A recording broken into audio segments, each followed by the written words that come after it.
Bapak dan Ibu peserta yang masih berdiri, kami mohon untuk menempatkan diri. Ladies and gentlemen, dear participants who are still standing, would you please kindly take a seat? In a moment, the Vice Minister of Transportation will be entering this auditorium.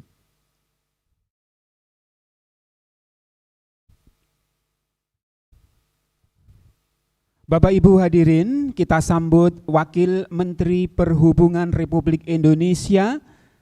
Bapak Ibu dimohon berdiri dan memberikan applause. Ladies and gentlemen, would you please stand up to give applause to the Vice Minister of Transportation. Selamat datang Bapak Wamen.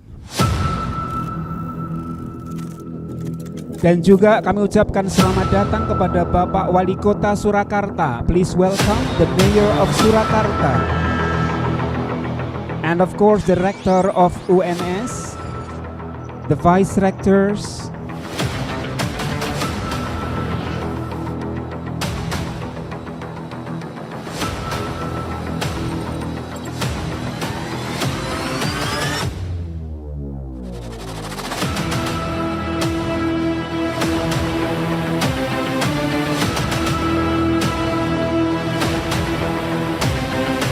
ladies and gentlemen, please kindly be seated again.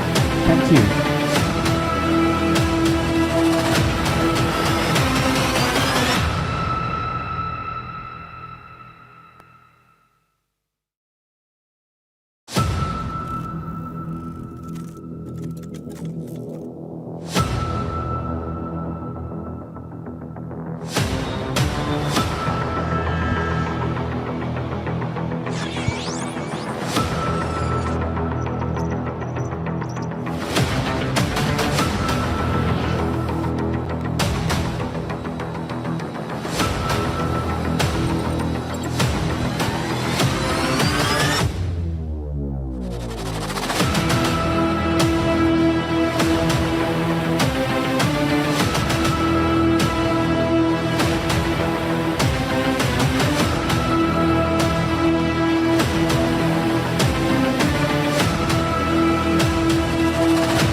Ladies and gentlemen, I'm Yusuf Kurniawan. And I'm Alindia. We are appointed the Master of Ceremony for this conference. To mark the beginning of the opening ceremony, we will listen and sing the national anthem of the Republic of Indonesia, Indonesia Raya. Ladies and gentlemen, please rise.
Please take a seat.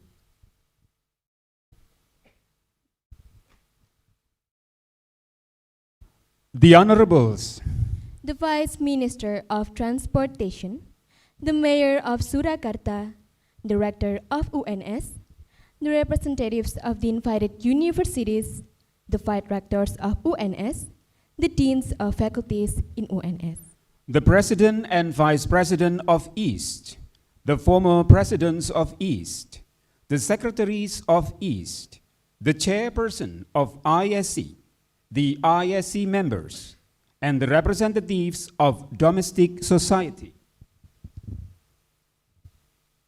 All the invited speakers, Professor Yusak Octavius from Boku University, Vienna, Austria, Professor Makoto Chikarashi from Hiroshima University, Professor Ronghui Liu from the University of Leeds, England, and Professor Tim Swanen from the University of Oxford, England. All the honorable speakers, distinguished guests, and participants whom I can mention one by one. Ladies and gentlemen, Assalamualaikum Warahmatullahi wabarakatuh.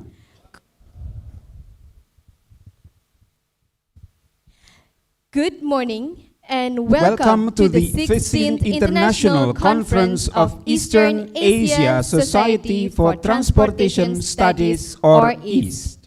With the theme, Harnessing Local Wisdom and Green Technologies for a Sustainable Future in Eastern Asia's Transport Sector, held in Solo, Indonesia from the 1st to the 4th of September 2025. This conference is organized by EAST, Eastern Asia Society for Transportation, MTI, Masyarakat Transportasi Indonesia, in collaboration with Universitas 11 Maret Surakarta. On behalf of the committee, we would like to extend our warmest welcome to all of you on this 4-day conference. It is my great honor to preside over the opening of this ceremony.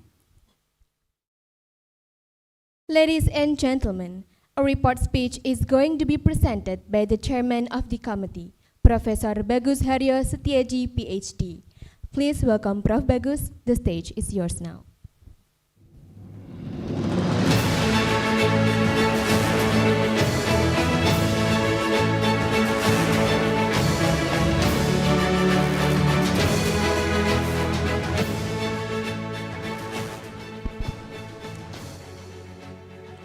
Bismillahirrahmanirrahim. Assalamualaikum warahmatullahi wabarakatuh.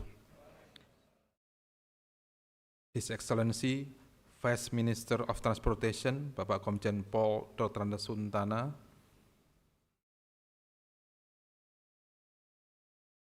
the Honorable Chief of Central Java Regional Police, Bapak Irjen Ribut Hariwibowo,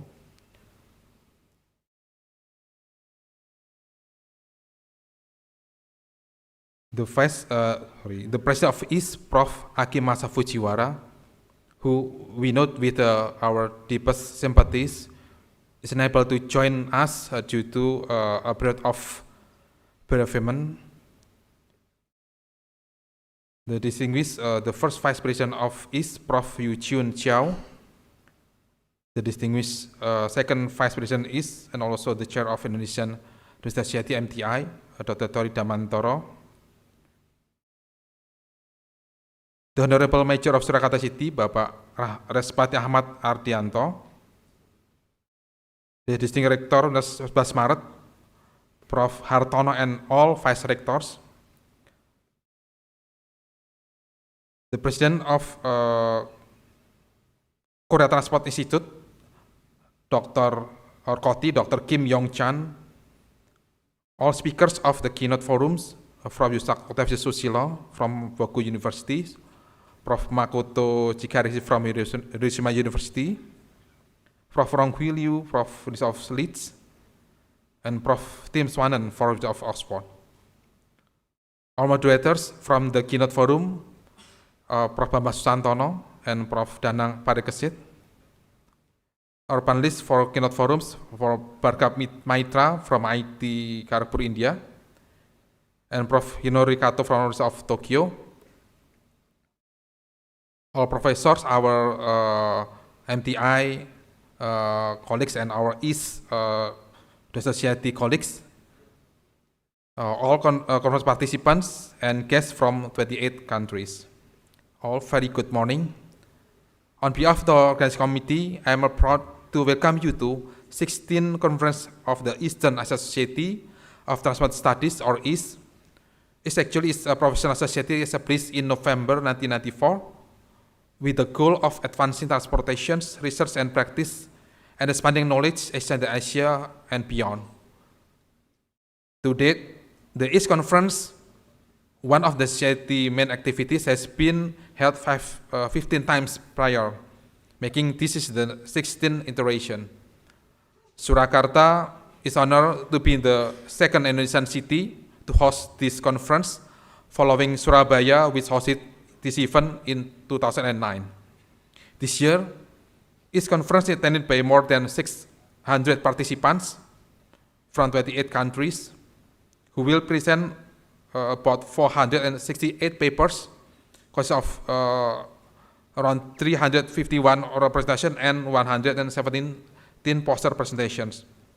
Over the next 3 days, we will engage in the 2 keynote forums, 9 technical sessions, and a number of accompanying events, including 5 side events and pre-conference activities.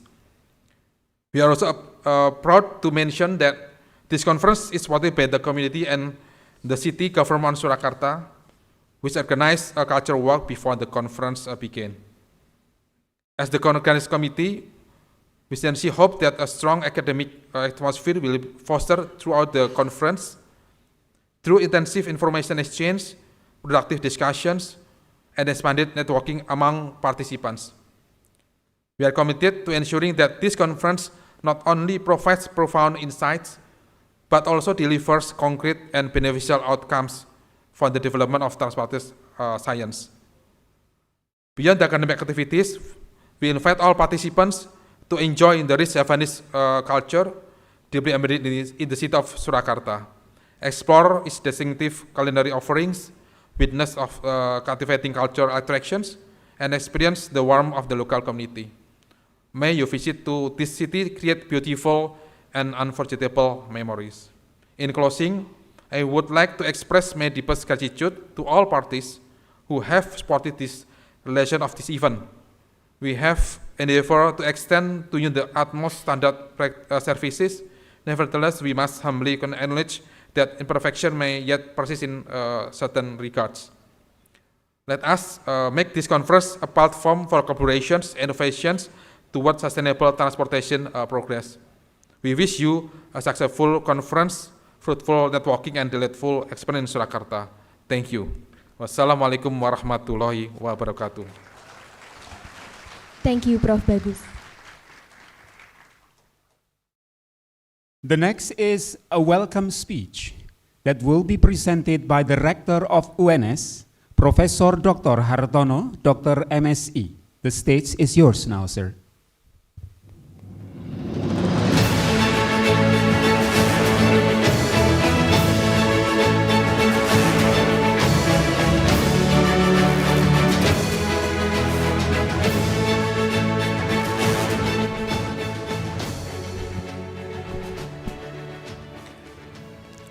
Assalamualaikum warahmatullahi wabarakatuh. Your Excellency, the Vice Minister Transport of the Republic of Indonesia, Komjen Pol Dr. Andas Sundana MSc, the Secretary General Minister for Public Works of Republic Indonesia, Mrs. Vida Nurfaida STMT, Chief of the Indonesian Transport Society, Mr. Tori Darmantoro, ST MPPM MSc, representative of Central Java and Yogyakarta Province, Central Java Chief Police Department, Irjen Pol Ribut Hariwibowo, Mayor of Surakarta and representative of Surakarta Sister Cities, Mr. Respati, First Vice President of EAST, Professor Eugene Chiu, President of Koti, Dr. Kim Yong Chan, UNS top management member, all invited speaker, and panelists, and distinguished ladies and gentlemen.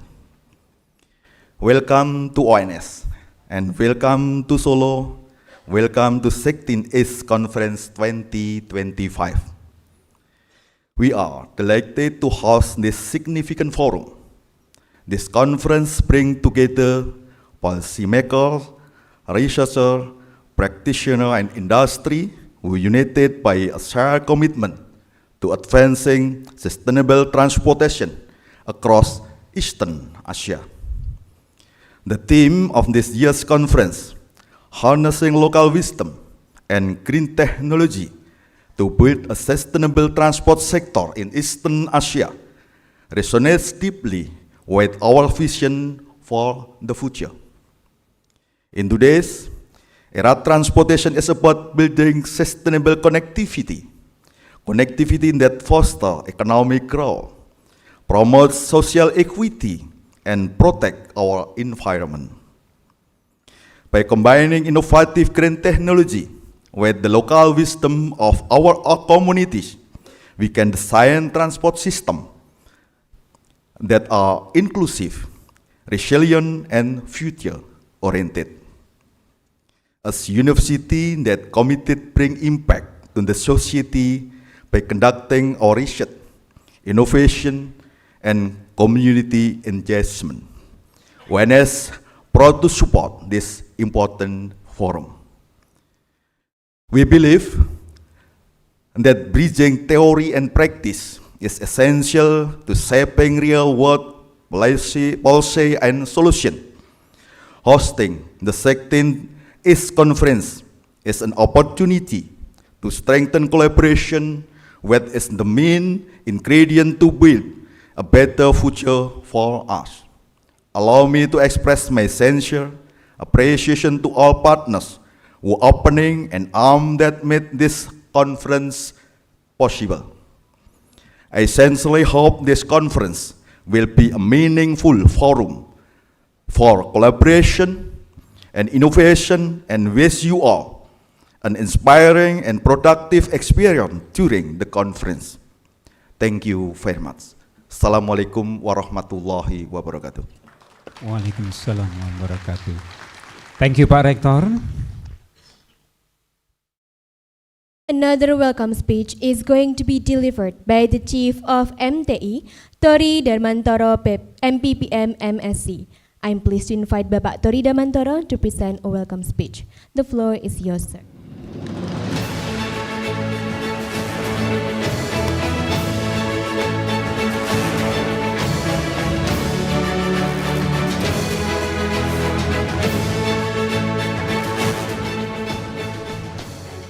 Bismillahirrahmanirrahim. Assalamualaikum warahmatullahi wabarakatuh. Good morning and may peace and prosperity fall upon us. Your Excellency, honorable guests, ladies and gentlemen, my name is Tori Darmantoro, the Chairman of Indonesia Transportation Society, MTI. It is a distinct privilege and stand before you today. We are immensely honored by the presence of selamat datang Bapak Wakil Menteri Perhubungan, Bapak Sustana. Matur nuwun Pak, sudah sampai tadi malam menghadiri acara ini. Terima kasih juga hadir kepada Bapak Wali Kota, Bapak Respati, matur nuwun Bapak untuk dukungannya, dan juga kepada Bapak Rektor UNS untuk dukungan pada acara ini.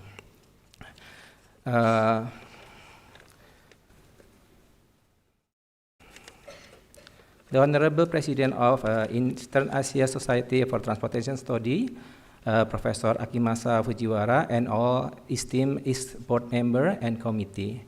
The Honorable President of COTI, Professor Dr. Kim Yong, thank you for your attendance.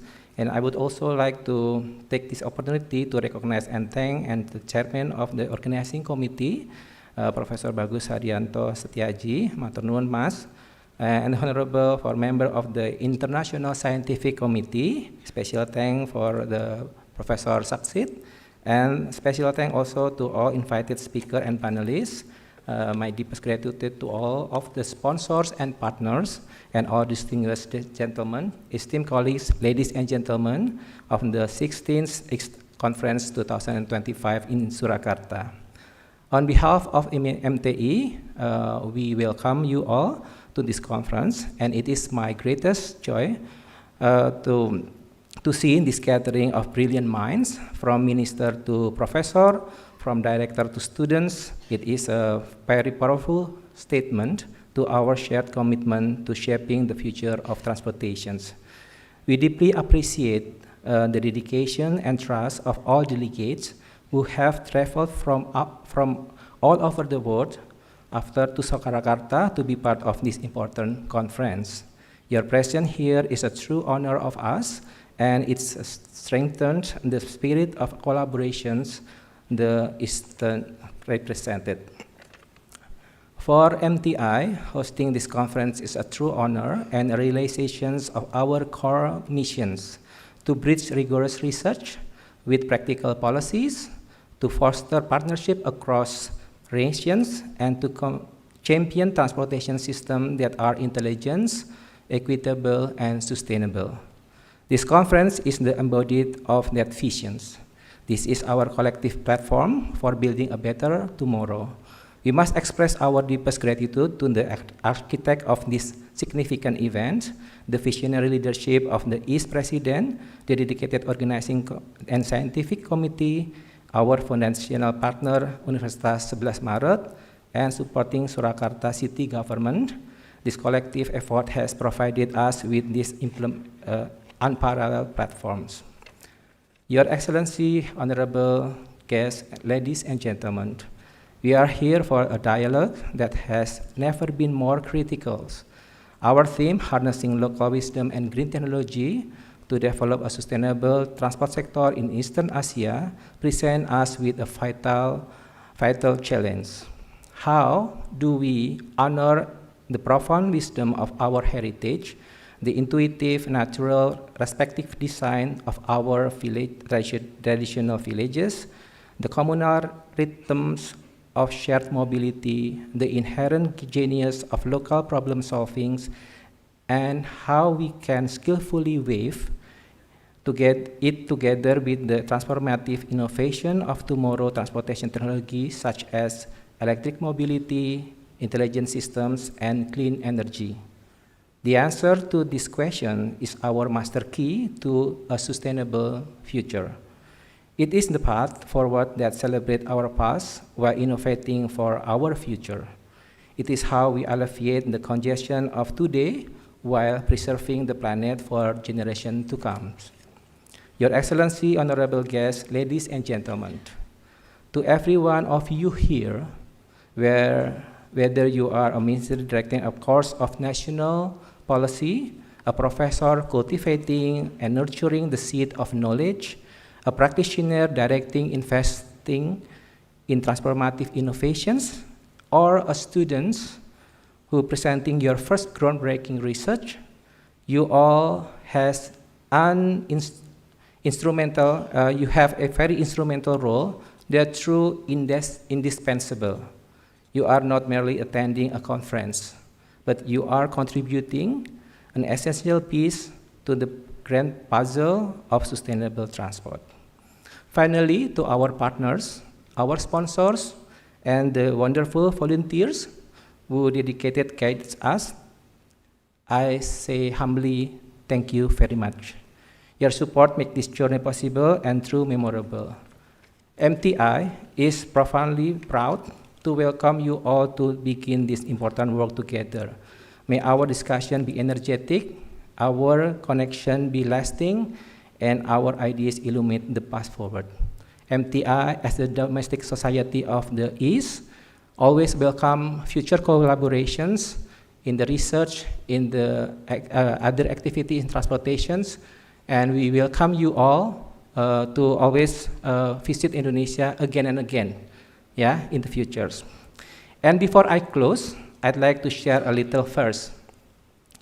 By the Bengawan Solo, where sun rays glows. Don't leave this conference with a heart hollow. So talk, discuss, share, and make a new friends. Let the connection we build never end. Thank you very much. Wassalamualaikum warahmatullahi wabarakatuh. Thank you, sir.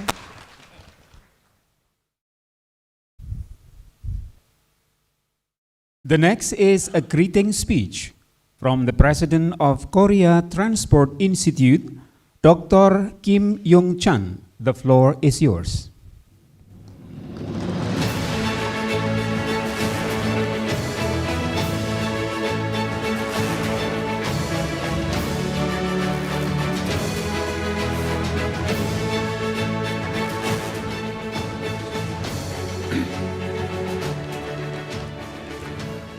Good morning, everyone. I am Young-chan Kim, President of KOTI and professor in University of Seoul as well. It's my great pleasure on behalf of the KOTI to extend my warmest greetings on the opening of the 16th East International Conference here in Jakarta. First of all, I would like to sincerely thank University Sebelas Mare for hosting this important event and express my deep appreciation to Ministry of Transportation of Indonesia and the East leadership and the organizing committee for their tremendous efforts. Since its foundation, East has grown into a vital platform where scholars, practitioners, and policymakers share insights and build cooperation across Eastern Asia. I would like to congratulate East on its long-standing achievement and contribution to transportation research and practices. This year's theme, Harnessing Local Wisdom and Green Technology for the Sustainable Future in Eastern Asia Transport Sector, is both timely and inspiring. It reminds us that sustainable transport is not only about technological innovation, but also about respecting local knowledge, culture, and values. The Korean Transport Institute is dedicated to advancing sustainable and inclusive transport through forward-looking policies and cutting-edge technologies.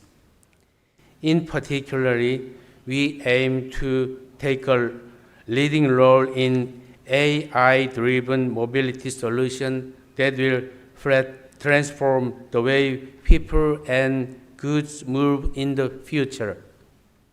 Together with East member societies, we will continue to share experiences, explore green and intelligent mobility strategies, and build a low-carbon and resilient transport future for our region.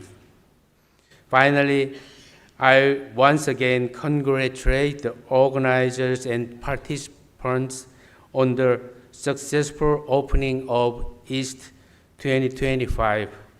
I wish you all fruitful discussions and meaningful exchanges the days ahead, and I personally will enjoy this city tomorrow. Thank you very much. Thank you very much, sir. The last is a report to be presented by the President of East, Professor Akimasa Fujiwara.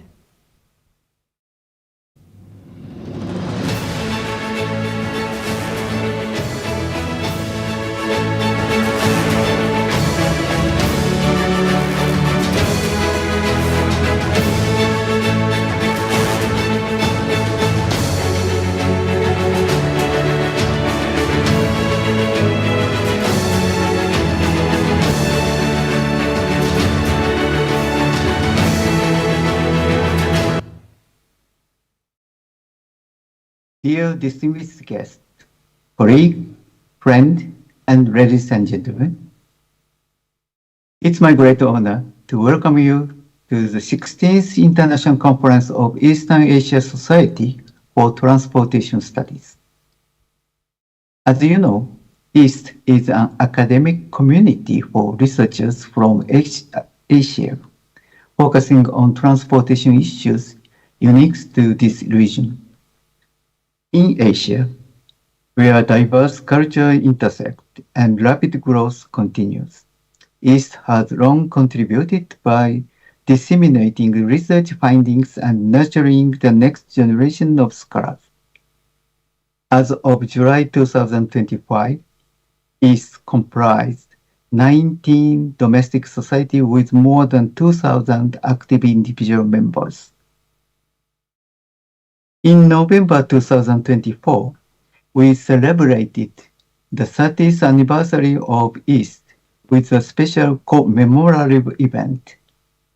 It was a valuable opportunity to reflect our history and look ahead to the society futures. As part of this celebration, we conducted the interview with pioneering leaders, Professor Morichi, Professor Inamura, Professor Ishida, and Professor Yai, who established, supported, and nurtured the East.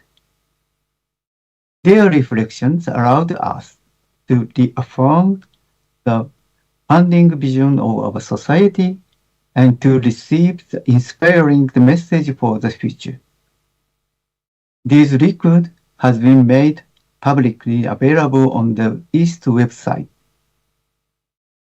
This achievement would not have been possible without the tremendous contribution of project team, Professor Hibino, Dr. Aratani, Dr. Kurihara, and Dr. Suzuki.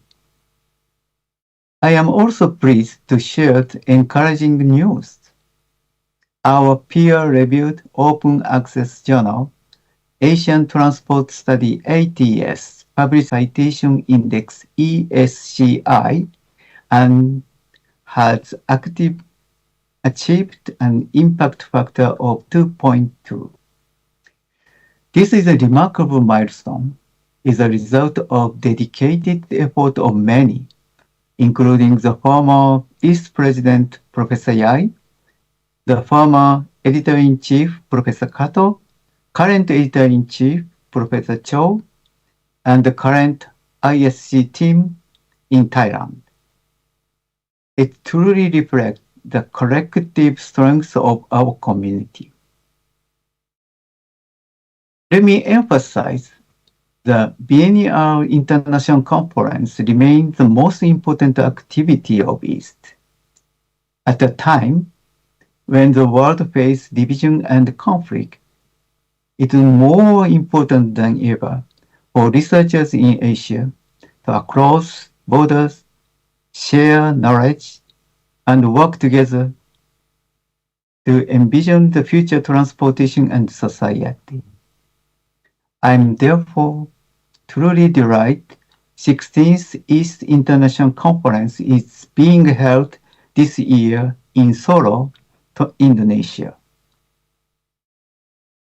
This conference has been made possible through the dedication and hard work of the local organization committee and all those involved. I wish to express my deepest gratitude and highest respect to them. Lastly, due to personal circumstances, I deeply regret I can only participate in this conference online. Nevertheless, I sincerely hope you will take a valuable opportunity to engaging in fruitful discussions, foster meaningful exchanges, and strengthen your networks. With sincere regards, Akimasa Fujiwara, the 8th President of East. Thank you. Thank you to Professor Akimasa Fujiwara. Ladies and gentlemen, it's now time to have a keynote speech session. You're all kindly invited to listen to the keynote speech by the Vice Minister of Transportation, Bapak Komjen Polisi Purnawirawan Dr. Andes Sultana, MSI. The floor is yours.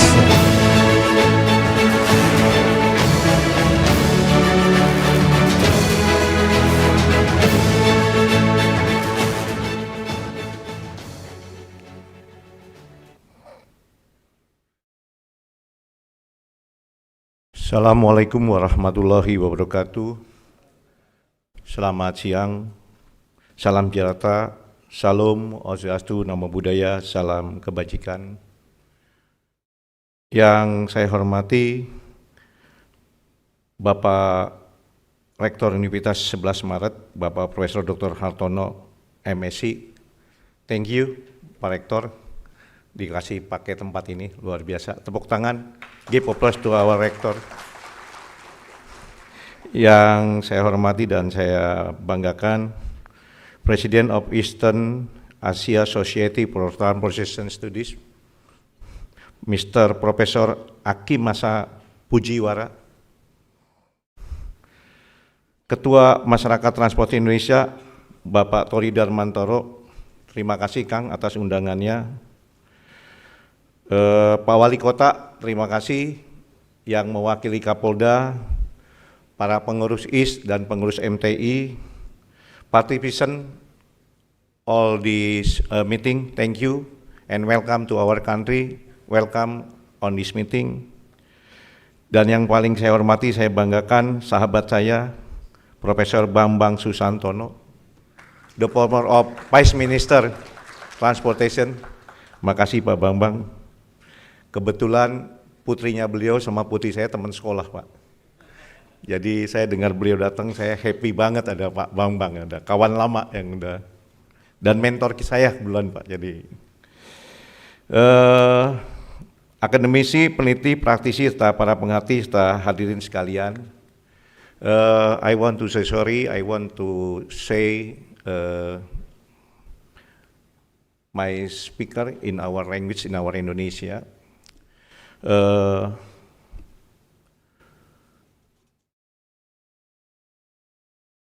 Sebelumnya izinkan saya menyampaikan permohonan maaf dari Bapak Menteri Perhubungan yang seharusnya hari ini ada di tengah-tengah kita, tapi karena situasi di Jakarta sedang rangka kondisi kembali dalam situasi yang normal dan sekarang situasinya sudah mengarah sana, beliau menyampaikan salam hangat dan permohonan maaf tidak bisa hadir di acara yang sekarang ini.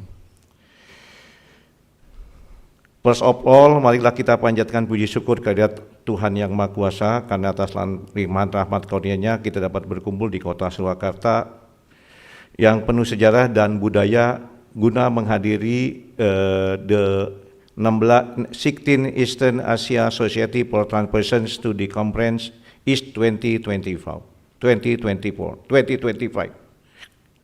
Pak Wali, Pak Rektor, bagi saya pribadi ini bukan yang pertama kali berada di dalam barum ini. Di dalam tugas saya sebelumnya, saya berapa kali berada di ruangan ini. Entah untuk kegiatan COVID atau dalam kegiatan kuliah umum kepada adik-adik mahasiswa, mendampingi dan lain-lain. Jadi ruangan ini sudah tidak asing lagi Pak Rektor. Cuma tadi dengar keluarnya Pak Rektor ini sudah lama ya Pak Rektor ya bangunan ini ya. Mudah-mudahan bisa dipugar dalam waktu secepatnya.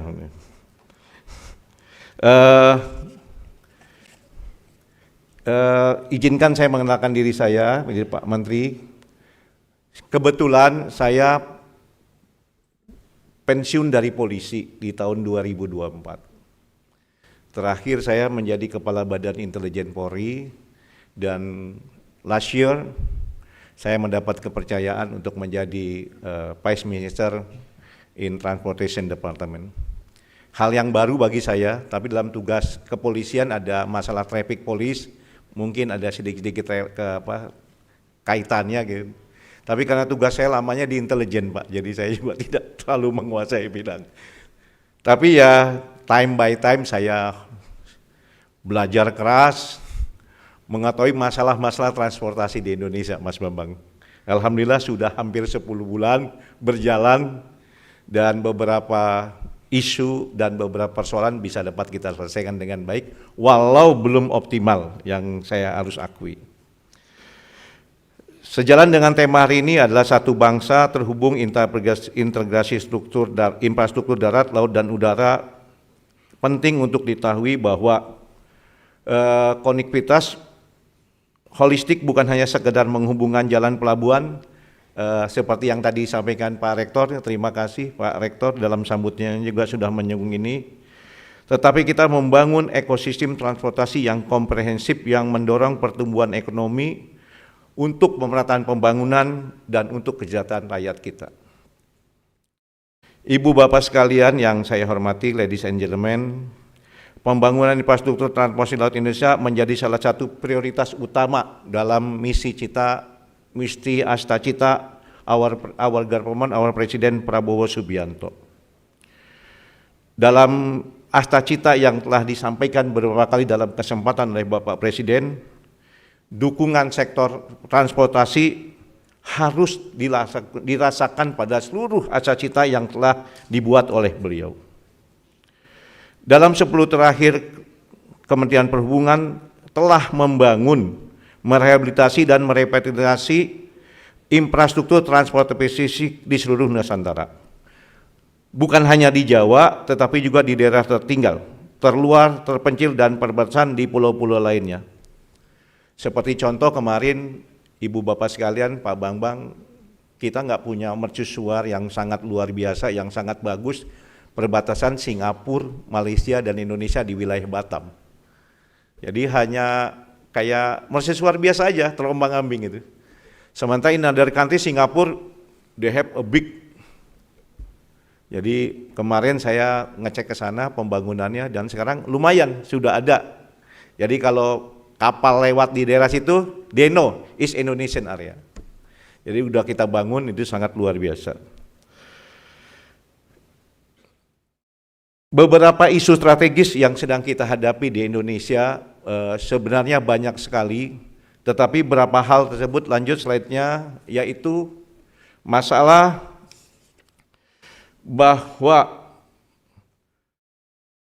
kita dihadapi kepada masalah secara global yang langsung atau tidak langsung mengaruhi ekonomi dan geopolitik Indonesia.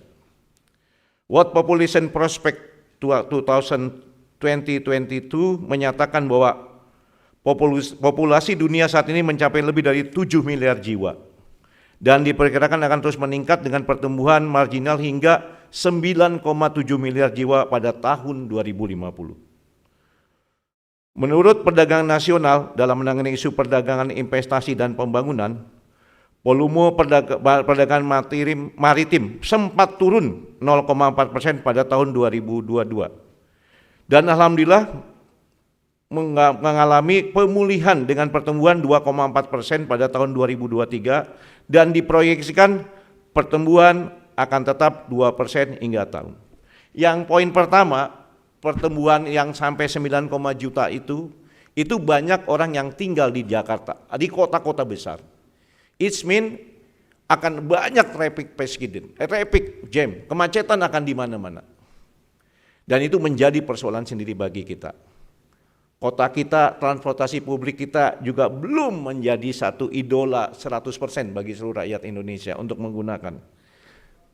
Kita masih terbatas sehingga kadang-kadang masyarakat Indonesia masih memilih transportasi sendiri, baik motor maupun roda 4. Dalam perdagangan internasional yang akan naik 2,4%, kita bisa bayangkan bahwa transportasi barang itu akan semakin meningkat. Apakah sudah siap pelabuhan-pelabuhan di Indonesia untuk menerima ini? Alhamdulillah ada teman dari Pelindo juga akan hadir dan harus segera mengantisipasi hal ini. Dan yang sangat mengkhawatirkan situasi global kita adalah perubahan iklim secara global yang sampai sekarang tidak ada yang bisa mencegah itu. Dua kecelakaan yang terjadi kemarin Pak Bambang, teman-teman sekalian, kecelakaan di daerah Ketapang, ada kapal yang tenggelam, juga di Barcelona, itu dikarenakan ombak yang naik. BMKG kadang-kadang memang memberikan, setiap hari beliau memberikan informasi, tapi dalam situasi harian kadang-kadang memang perubahan iklim unpredictable. Jadi kalau udah ombak naik 1,5 meter atau sampai 3 meter, itu sangat sulit bagi kita. Jalan ombaknya cuma di bawah 1,5 meter, tapi begitu jalan 30 menit, tiba-tiba ombaknya naik menjadi 2 meter, 3 meter. Akhirnya kecelakaan yang kadang-kadang terjadi. Nah, dengan demikian kita harus memikirkan apakah teknologi transportasi orang, barang yang kita miliki bisa menghadapi itu di kemudian hari dalam menghadapi perubahan global. Ini harus dihadapi oleh kita dan dicarikan cara-cara yang luar biasa agar kita terhindar dari hal-hal yang tidak ingin. Banyaknya isu permasalahan baik di sektor transportasi darat, laut, udara maupun kereta api. Yang menonjol saat ini adalah penataan angkutan online, baik roda 4 maupun roda 2. Seperti yang kita ketahui bersama kemarin unjuk rasa, salah satu materinya adalah penanganan ojol dan juga penanganan odol. Inilah tantangan Indonesia, kondisi isu strategis yang terjadi di Indonesia.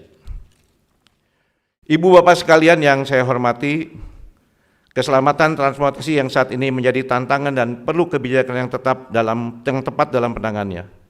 Beberapa tantangan saat ini terkait keselamatan transportasi yaitu capaian reduksi tingkat fatalitas dari tahun ke tahun sekitar 80-90% dari target Rencana Umum Nasional Keselamatan. Faktor penyebab kecelakaan sebagian besar adalah manusia 61%, sarana 9%, prasarana dan lingkungan 3%. Salah satu penyebab kecelakaan yang sekarang terjadi adalah kontribusi dari kendaraan odol, itu ada 17% angka kecelakaannya. Lebih dari 2 kali lipat daripada komposisinya di ruas jalan. Tingkat kerusakan jalan yang diakibatkan oleh odol juga memangkas umur rencana jalan menjadi 3 tahun dari 10 tahun, yang menyebabkan kerugian negara dalam pemeliharaan jalan sekitar 43 miliar per tahun, 43 triliun per tahun. Terkait isu keselamatan perkereta apian, kita masih prihatin Pak Wali, mohon berkenan bisa menjadi perhatian juga untuk Pak Wali. Kita menghadapi pelintasan sebidang. Belum semua bisa diisi orang, Pak Rektor. Sehingga ada beberapa pelintasan sebidang seperti tidak bertuan. Padahal sudah ada pembagian wilayah, pembagian tugas antara pusat, provinsi, daerah. Kementerian Perhubungan berusaha mencari cara dengan mencari alarm system, warning system di setiap pelintasan. Sedikitnya ada 4.000 pelintasan sebidang kereta api. Dan baru 1.639% yang memang kita sudah siapkan. Beberapa pulau dilaksanakan, bikin flyover dan yang lain. Tapi kadang-kadang kejadian yang kemarin di wilayah Padang, disiplin masyarakat kita kadang abai dalam melihat itu. Kereta api lewat sudah ada tanda untuk tidak boleh lewat, tetapi karena mungkin keasikan menyupir, akhirnya abai dan terjadi kecelakaan seperti itu. Khusus kepada kendaraan overdimension overload atau odol, presentasi truk odol di Pelabuhan Merak Bakauni sebesar 90% dari 103 kendaraan. Jadi hampir semuanya merubah bentuk supaya bisa mengangkat barang yang sesuai dengan yang diinginkan. Odol saya sampaikan tadi merupakan salah satu penyebab terjadi kecelakaan. Rata-rata kecelakaan yang melibatkan kendaraan odol mencapai 50 kecelakaan dalam 50 tahun terakhir 2019 sampai 2024. Kendaraan barang lintas di Pulau Jawa mencapai 45% sampai 50% dan Sumatera mencapai 40%. Semuanya tergolong dalam masuk overdimension overloading yang berdampak terhadap penurunan kualitas jalan. Skema peningkatan pemilihan jalan terintegrasi dengan jembatan timbang melalui skema KPBU seperti di Jawa, di lintas Sumatera dan lain-lainnya. Kondisi odol dapat memberikan kerugian sebesar 80% bagi pengguna jalan yang merupakan pengendara mobil penumpang. Dari data kecelakaan 1 tahun terakhir 2024-2005 terdapat peningkatan kejadian kecelakaan dari periode Lebaran dan meningkat pada periode Lebaran 2025. Kecelakaan yang mengakibatkan kendaraan barang dapat mengakibatkan kehilangan nyawa dan kerusakan. Sebagai contoh yang terakhir terjadi adalah kecelakaan yang terjadi di Gate Tol Ciawi tanggal 2 Juni 2025, tolong disampaikan gambarnya, menyebabkan kerusakan sejumlah fasilitas tol. Kecelakaan melibatkan truk wing box, minibus, dan truk ringan yang diakibatkan mengalami rem gulung. Memang kalau truk odol ini pasti remnya akan bermasalah karena bobotnya tidak bisa, karena spesifikasinya tidak seperti itu. Pemerintah sudah mempunyai sejumlah peraturan perundang-undangan yang diharapkan dapat mengendalikan overdependensi, overloading. Secara hukum tertulis sudah cukup kuat untuk mengendalikan motor.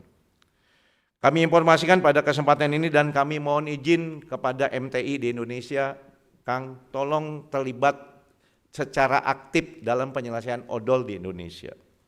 Tahapan pengendalian odol telah disusun, pemerintah menginginkan 2026 Januari, ini tinggal berapa bulan lagi, atau paling lambat 2027 awal, kita udah zero odol. Sangat gampang diucapkan, dan Pak Bambang juga mengalami bagaimana nih menyikapi ini kan. Kok akan dapat protes kita ini? Protes dari pengemudi, protes dari pengusaha, protes yang punya pabrik, dan protes daripada masyarakat yang memang punya kepentingan ekosistem dalam odol. Kecelakaan yang melibatkan kendaraan barang tadi saya sampaikan, lalu yang berikutnya adalah mudah-mudahan di 2027 kita bisa mencapai zero odol. Untuk itu diperlukan perkuatan pengawasan angkutan barang dengan berkolaborasi dengan instansi terkait. Bukan hanya Kementerian Perhubungan, polisi juga, tadi masyarakat MTI juga, mahasiswa dan seluruh sektor terkait harus membantu dalam masalah ini. Selanjutnya dalam upaya mengurangi tingkat kemacetan serta beban jalan di Pulau Bali, alhamdulillah teman-teman nanti kalau di Bali itu, kalau kita liburan di Bali itu, kita kadang-kadang mengalami kemacetan kalau masuk ke wilayah tertentu dari bandara. Kadang sampai 2 jam, 3 jam ke wilayah Uluwatu dan yang lainnya. Alhamdulillah tahun ini, akhir Desember ini pada saat Natal, kita akan menggunakan water taxi dari Bandara Ngurah Rai ke wilayah Ubud. Kalau jalan mobil itu sekitar 1 jam, 1,5 jam, bahkan 2 jam. Tetapi kalau pakai water taxi, insya Allah saya sudah coba menggunakan kapal jukung, tuh kapal nelayan, it's only approximately 30 menit, 30 minutes lah. Jadi mudah-mudahan bisa mengurangi kemacetan. Karena di Bali itu sulit membangun sarana transportasi. Karena situasi budaya dan adat yang memang tidak bisa diinikan. Jadi ya water taxi menjadi pilihan. Dan rencana akan kita pakai untuk Nataru water taxi dari Bandara Ngurah Rai menuju tempat-tempat tertentu. Untuk menjawab isu konektivitas nasional untuk mendukung para WTI nasional, Kementerian Perhubungan juga menghadirkan layanan seaplane untuk meningkatkan konektivitas para wisata antar pulau. Ini kemarin dibuka oleh Pak Menteri di wilayah Sulawesi, karena wilayah Sulawesi kita di negara pulauan, Sulawesi itu banyak ke wilayah timur tuh pulau-pulau, agak sulit pakai kapal laut kalau dalam waktu mendesak dan lain-lain. Untuk sektor pariwisata kita belajar dari pengelolaan tempat wisata Maldives di negara lain yang secara umum itu bisa meningkatkan kontribusi pendapatan di negara tersebut. Nah kemarin dibuka oleh Pak Menteri, kita buka di wilayah Sulawesi untuk melayani Sulawesi, Maluku sampai ke Papua. Mudah-mudahan ini bisa berjalan dengan bagus karena teknologinya Indonesia sudah punya. Perhubungan sudah punya untuk menjawab ini. Seaplane di Bandara Perairan Maldives menjadi contoh buat kita. Dapat disampaikan progres layanan seaplane pada tanggal 14 Agustus kemarin, Menteri Perhubungan telah melepas pesawat amfibi dan penandatanganan prasasti groundbreaking water aerodrome di Center Point of Indonesia, Makassar. Kita pemerintah menilai keberadaan pesawat amfibi akan menjadi langkah strategis dalam membuka wilayah sekaligus meningkatkan konektivitas dan aktivitas antar wilayah. Ibu Bapak yang saya hormati, izinkan saya menyampaikan program Kementerian Perhubungan yang mungkin bisa menjadi bahan MTI atau IS dalam bekerja sama berkolaborasi dalam menangani masalah sektor transportasi. Pak Wali Kota tadi sampaikan bahwa kita menyiapkan anggaran untuk subsidi perintis. Dilakukan di daerah 3 TP, tertinggal, terdepan, terluar, dan perbatasan yang dilaksanakan oleh transportasi darat, laut, udara, dan kereta. Ini yang tadi disinggung oleh Pak Wali, Pak Jarod, tolong nanti diingatkan saya program BTS. Pak Wali pengen sekali mendapatkan program BTS. Insya Allah Pak Wali, memang anggarannya kemarin kan lagi ada beberapa yang di blok ya Pak Wali ya. Mudah-mudahan Surakarta bisa dapatlah berapa unit bus yang nanti bisa melayani masyarakat dari Surakarta dan sekitar Surakarta semua dengan daerah luar Surakarta. Mudah-mudahan Pak Wali mohon dukungannya. Program ini sudah dilaksanakan di Jogja, Bandung, Palembang, Surabaya, Medan, Makassar, Denpasar, Bogor, Depok, Bekasi. Agar tujuannya cuma satu, masyarakat tidak menggunakan kendaraan pribadi, sehingga bisa mengurangi kemacetan dan bisa menghindari kecelakaan. Begitu juga ada program PSO, Public Service Obligation, yang dilakukan oleh transportasi laut dan kereta api. Jadi Ibu Bapak sekalian yang perlu saya informasikan, kalau kita naik kapal pelni itu, sebagian tiketnya itu disubsidi oleh pemerintah. Begitu juga dengan kereta api tingkat ekonomi ya, baik di kota Jakarta, Jabodetabek maupun ekonomi untuk luar kota itu disubsidi oleh pemerintah. Sehingga masyarakat bisa menggunakan sarana itu. Untuk itu ada beberapa program nasional yang menjadi prioritas yang harus disampaikan dilakukan oleh Kementerian Perhubungan dalam rangka mendukung terhadap 8 cita dan salah satu pengampu pada prioritas nasional ketiga yaitu meningkatkan pengembangan infrastruktur, meningkatkan lapangan kerja yang berkualitas, mendorong wirausaha, mengembangkan industri kreatif serta mengembangkan argo maritim industri di sentra produksi melalui peran aktif koperasi. Sedangkan dari prioritas nasional kelima, yaitu melanjutkan hilirisasi, mengembangkan industri berbasis sumber daya untuk meningkatkan nilai tambah dalam negeri dalam rangka kemakmuran bangsa Indonesia. Pak Rektor, Pak Wali, dalam pembangunan 2025 khususnya 2026, Kementerian Perhubungan harus mendukung 3 program presiden, selain program-program yang lain. Yang pertama adalah kita ketahanan pangan, lalu hilirisasi pertambangan, dan juga air. Jadi anggaran 2026 ini dialokasikan kepada beberapa program yang menjadi prioritas. Misalnya Wanam, Pak Rektor. Kita sekarang lagi membangun bandara baru, membangun pelabuhan baru, agar hasil panen di Merauke, Wanam bisa dibawa ke wilayah yang lain. Begitu juga dengan wilayah Sumatera, Sumatera bagian selatan, Sumbaksel, lalu Kalimantan Tengah dan Kalimantan Selatan. Kita lagi membangun di 2026. Mudah-mudahan kebijakan efisiensi yang dilakukan oleh Presiden Prabowo tidak menghambat ini. Karena ini sangat penting bagi Indonesia.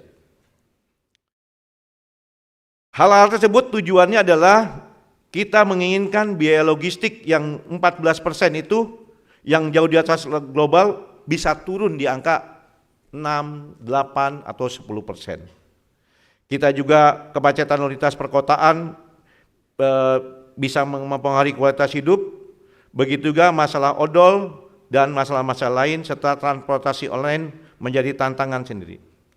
Tantangan yang dihadapi oleh seluruh birokrat sekarang adalah tantangan anggaran, efisiensi anggaran. Kebutuhan besar untuk membangun infrastruktur harus diimbangi dengan efektivitas pengeluaran negara. Makanya itu Pak Prabowo memberikan satu prioritas-prioritas nasional yang harus dilakukan oleh Kementerian Perhubungan. Untuk itu strategi besarnya adalah menghubungkan pelabuhan-pelabuhan melalui pengembangan jaringan hub dan spoke.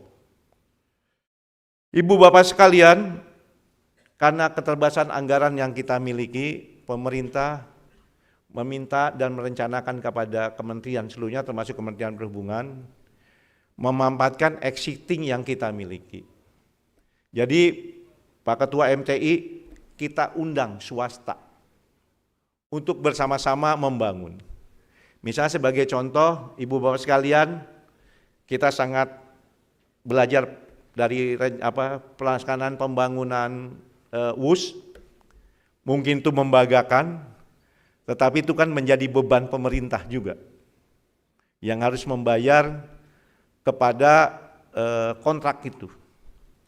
Nah, untuk selanjutnya kita ingin pemerintah memberikan kesempatan kepada swasta, mungkin dari teman-teman MTI untuk bisa membangun. Silakan pakai lahan yang kita miliki, mau bangun di mana saja, nanti kita akan kasih konsesi. Seperti contoh, Indonesia atau Jakarta akan membangun rencana kereta dari Jonggol menuju Cibubur, dan kereta dari wilayah BSD menuju Lebak Bulus. Apakah itu kereta nanti model kereta gantung atau apa, nanti kita putuskan. Itu diserahkan, ditawarkan kepada swasta. Nanti swasta dapat konsesi sekitar 15 atau 20 tahun, kita hitung secara wajar, nanti sudah itu silakan bisa bangun. Jadi kita diharapkan oleh pemerintah, Kementerian Perhubungan mengundang investor. Minggu depan atau 2 minggu lagi, kalau situasinya memang memungkinkan, saya akan datang ke beberapa negara, pengusaha-pengusaha di negara Cina, untuk mengundang bisa berinvestasi dengan pola yang tadi saya sampaikan. Pertanyaannya, apakah pola ini bisa dilakukan untuk membuka jalur WUS dari Bandung menuju Jawa Timur, melewati Jawa Tengah? Tentu saja ada beda-beda dengan beberapa investor. Dengan demikian, Indonesia bisa menjadi kekuatan ekonomi melalui integrasi ekonomi domestik dan global, khususnya dengan menurunkan biaya logistik dan memperkuat partisipasi dalam rantai pasok global. Dalam RJPM 2025-2009, strategi transformasi ekonomi disampaikan ada 7 strategi, diantaranya integrasi konektivitas intra dan antar kawasan dengan menyatukan wilayah Indonesia agar logistik lancar dari Sabang sampai Merauke. Menciptakan pusat pertumbuhan baru dan perkuat yang sudah ada, tidak hanya di Jawa tapi merata di berbagai daerah. Penguatan logistik nasional meliputi digitalisasi logistik, SDM logistik yang kompeten, ekosistem logistik efisien, lembaga dan logistik yang mumpuni. Kita tetap harus memperkuat infrastruktur konektivitas darat, laut, udara, dan kereta dengan membangun dan tingkatan pelabuhan, bandara, dan yang lainnya. Peningkatan keterkaitan antar pusat pertumbuhan, hubungan kota strategis agar distribusi barang tidak terkendala, dorong ekspor barang dan jasa nilai agar mendapat lebih tinggi. Dan yang ketujuh, penguatan partisipasi Indonesia dalam rantai pasok global. Tantangan besarnya adalah saat ini biaya logistik yang tadi saya sampaikan sebesar 14,20%. 14,29% dari PDB, sumber dari Bappenas, ditargetkan diturunkan menjadi 8% dari PDB di tahun 2045. Ini kerja sangat berat, apakah kita mampu, tapi dengan optimis mudah-mudahan kita bisa melakukan ini. Akibatnya, skala ekonomi yang rendah, mahal ongkos, dan yang lainnya. Dan skor logistik kita yang semakin menurun dan lebih kecil dibandingkan negara-negara lain. Seperti yang saya sampaikan, Kemenhub juga mendukung penguatan ketahanan pangan nasional dengan menjaga kelancaran distribusi melalui optimalisasi infrastruktur konektivitas. Dengan memanfaatkan, membangun, meningkatkan infrastruktur, dan mengimplementasikan program laut, jembatan, angkutan udara. Ibu Bapak sekalian, ada tol laut yang telah dicanangkan oleh Bapak Presiden sebelumnya, Bapak Jokowi, itu sebenarnya bagus untuk konektivitas supaya harga lebih terjaga. Tetapi memang ada sesuatu yang kadang di luar perkiraan. Misalnya sebagai contoh saya sampaikan, kita ngangkut sapi itu diharapkan dari NTB itu 1 kali angkut bisa 500 ekor. Tapi kenyataannya produksi sapi di wilayah NTB tidak mampu mengejar 500 ekor. Jadi kapal itu kadang-kadang cuma mengisi 200 ekor sehingga terjadi inefisiensi dalam proses itu. Yang selanjutnya dampak dari pembangunan sektor transportasi pada tahun 2025-2029 yaitu kita harapkan kalau kita membangun itu ada peningkatan lapangan kerja dari 5,2 juta menjadi 6,8 juta, lalu peningkatan stok infrastruktur transportasi dari 5,3% bisa jadi 6,62%, penurunan biaya angkutan logistik dari 82,7% diharapkan bisa menjadi 7,5%. Tapi kita coba dulu lah dari 14% menjadi 8%. Kontribusi ekonomi sektor transportasi dari 4,72% dengan pertumbuhan kontribusi ekonomi sektor transportasi menjadi 5,55% di tahun 2029. Inilah petanya disampaikan slide-nya pembangunan peta persebaran dukungan Kemenhub, slide 29 Pak Ridwan.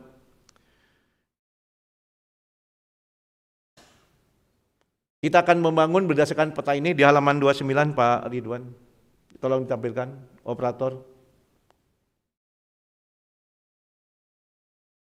Kita akan membangun di 6 wilayah, yaitu Provinsi Sumatera Utara, Sumatera Selatan, Provinsi Kalimantan Tengah, Provinsi Nusa Tenggara Timur, Provinsi Papua, dan Papua Selatan.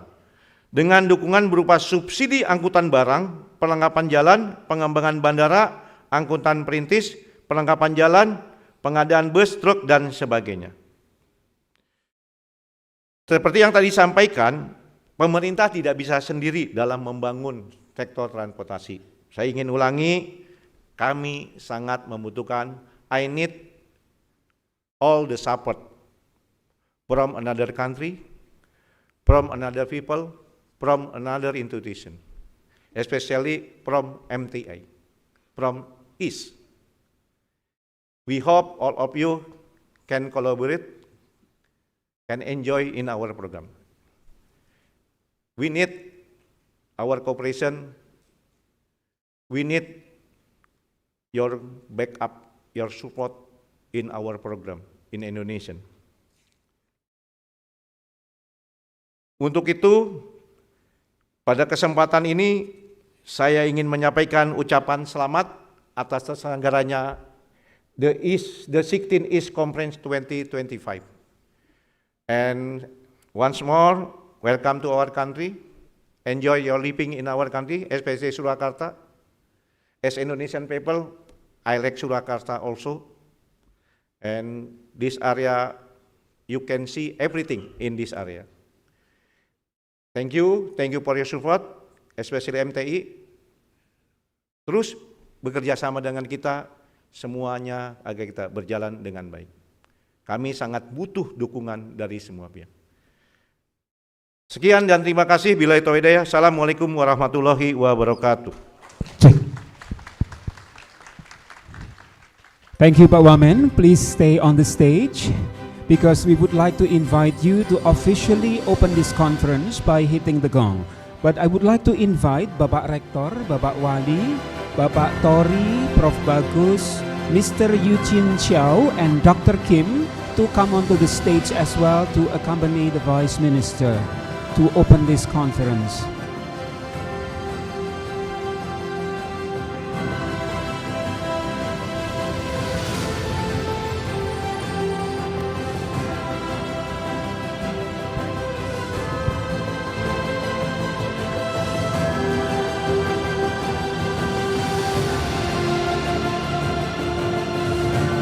Would you please hit the gong 5 times, sir?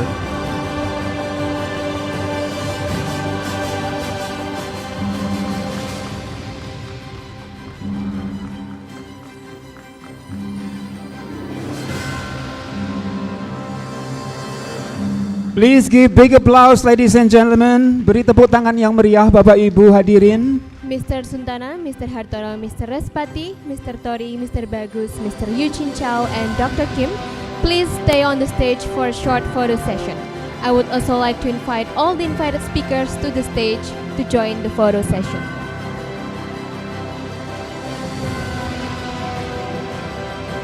Bapak-bapak mohon tetap berada di atas panggung.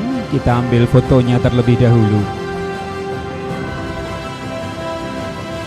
I would like to invite the 4 invited speakers as well to take some pictures.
Terima kasih Bapak, silakan kembali. Tepuk tangan kepada- yang meriah sekali lagi Bapak dan Ibu. Please give applause once more.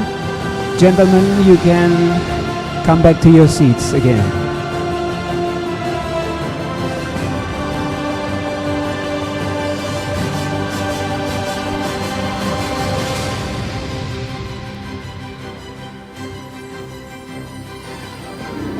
Ladies and gentlemen, while we are moving to the next session, I would like to convey some information regarding the East, Eastern Asia Society for Transportation Studies. The Eastern Asia Society for Transportation Studies, or EAST, is an academic organization dedicated to the development of transportation research and policy in the East Asia region.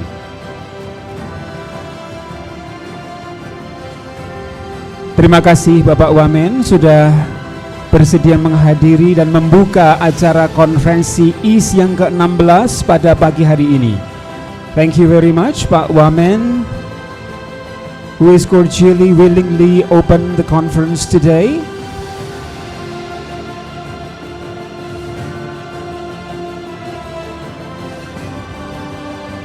Terima kasih Bapak.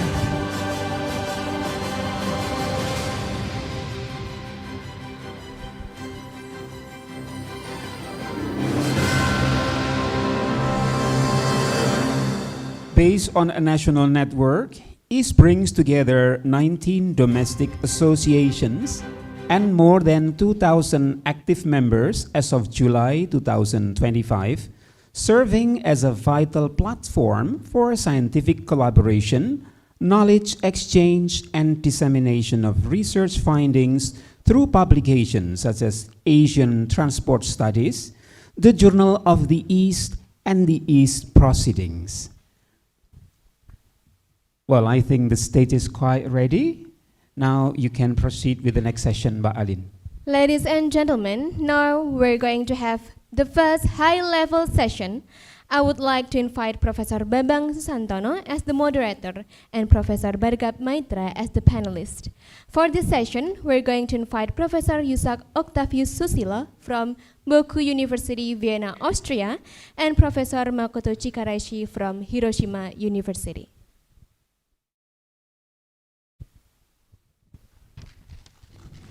Please give applause, ladies and gentlemen. Gentlemen, please come onto the stage.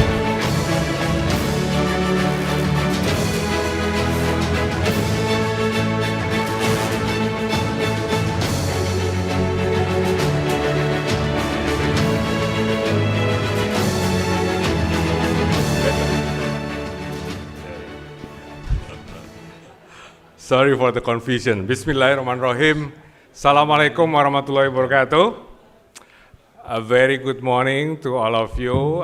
Apologize for any confusions because I would like to invite the panelists and as well as the speaker one by one.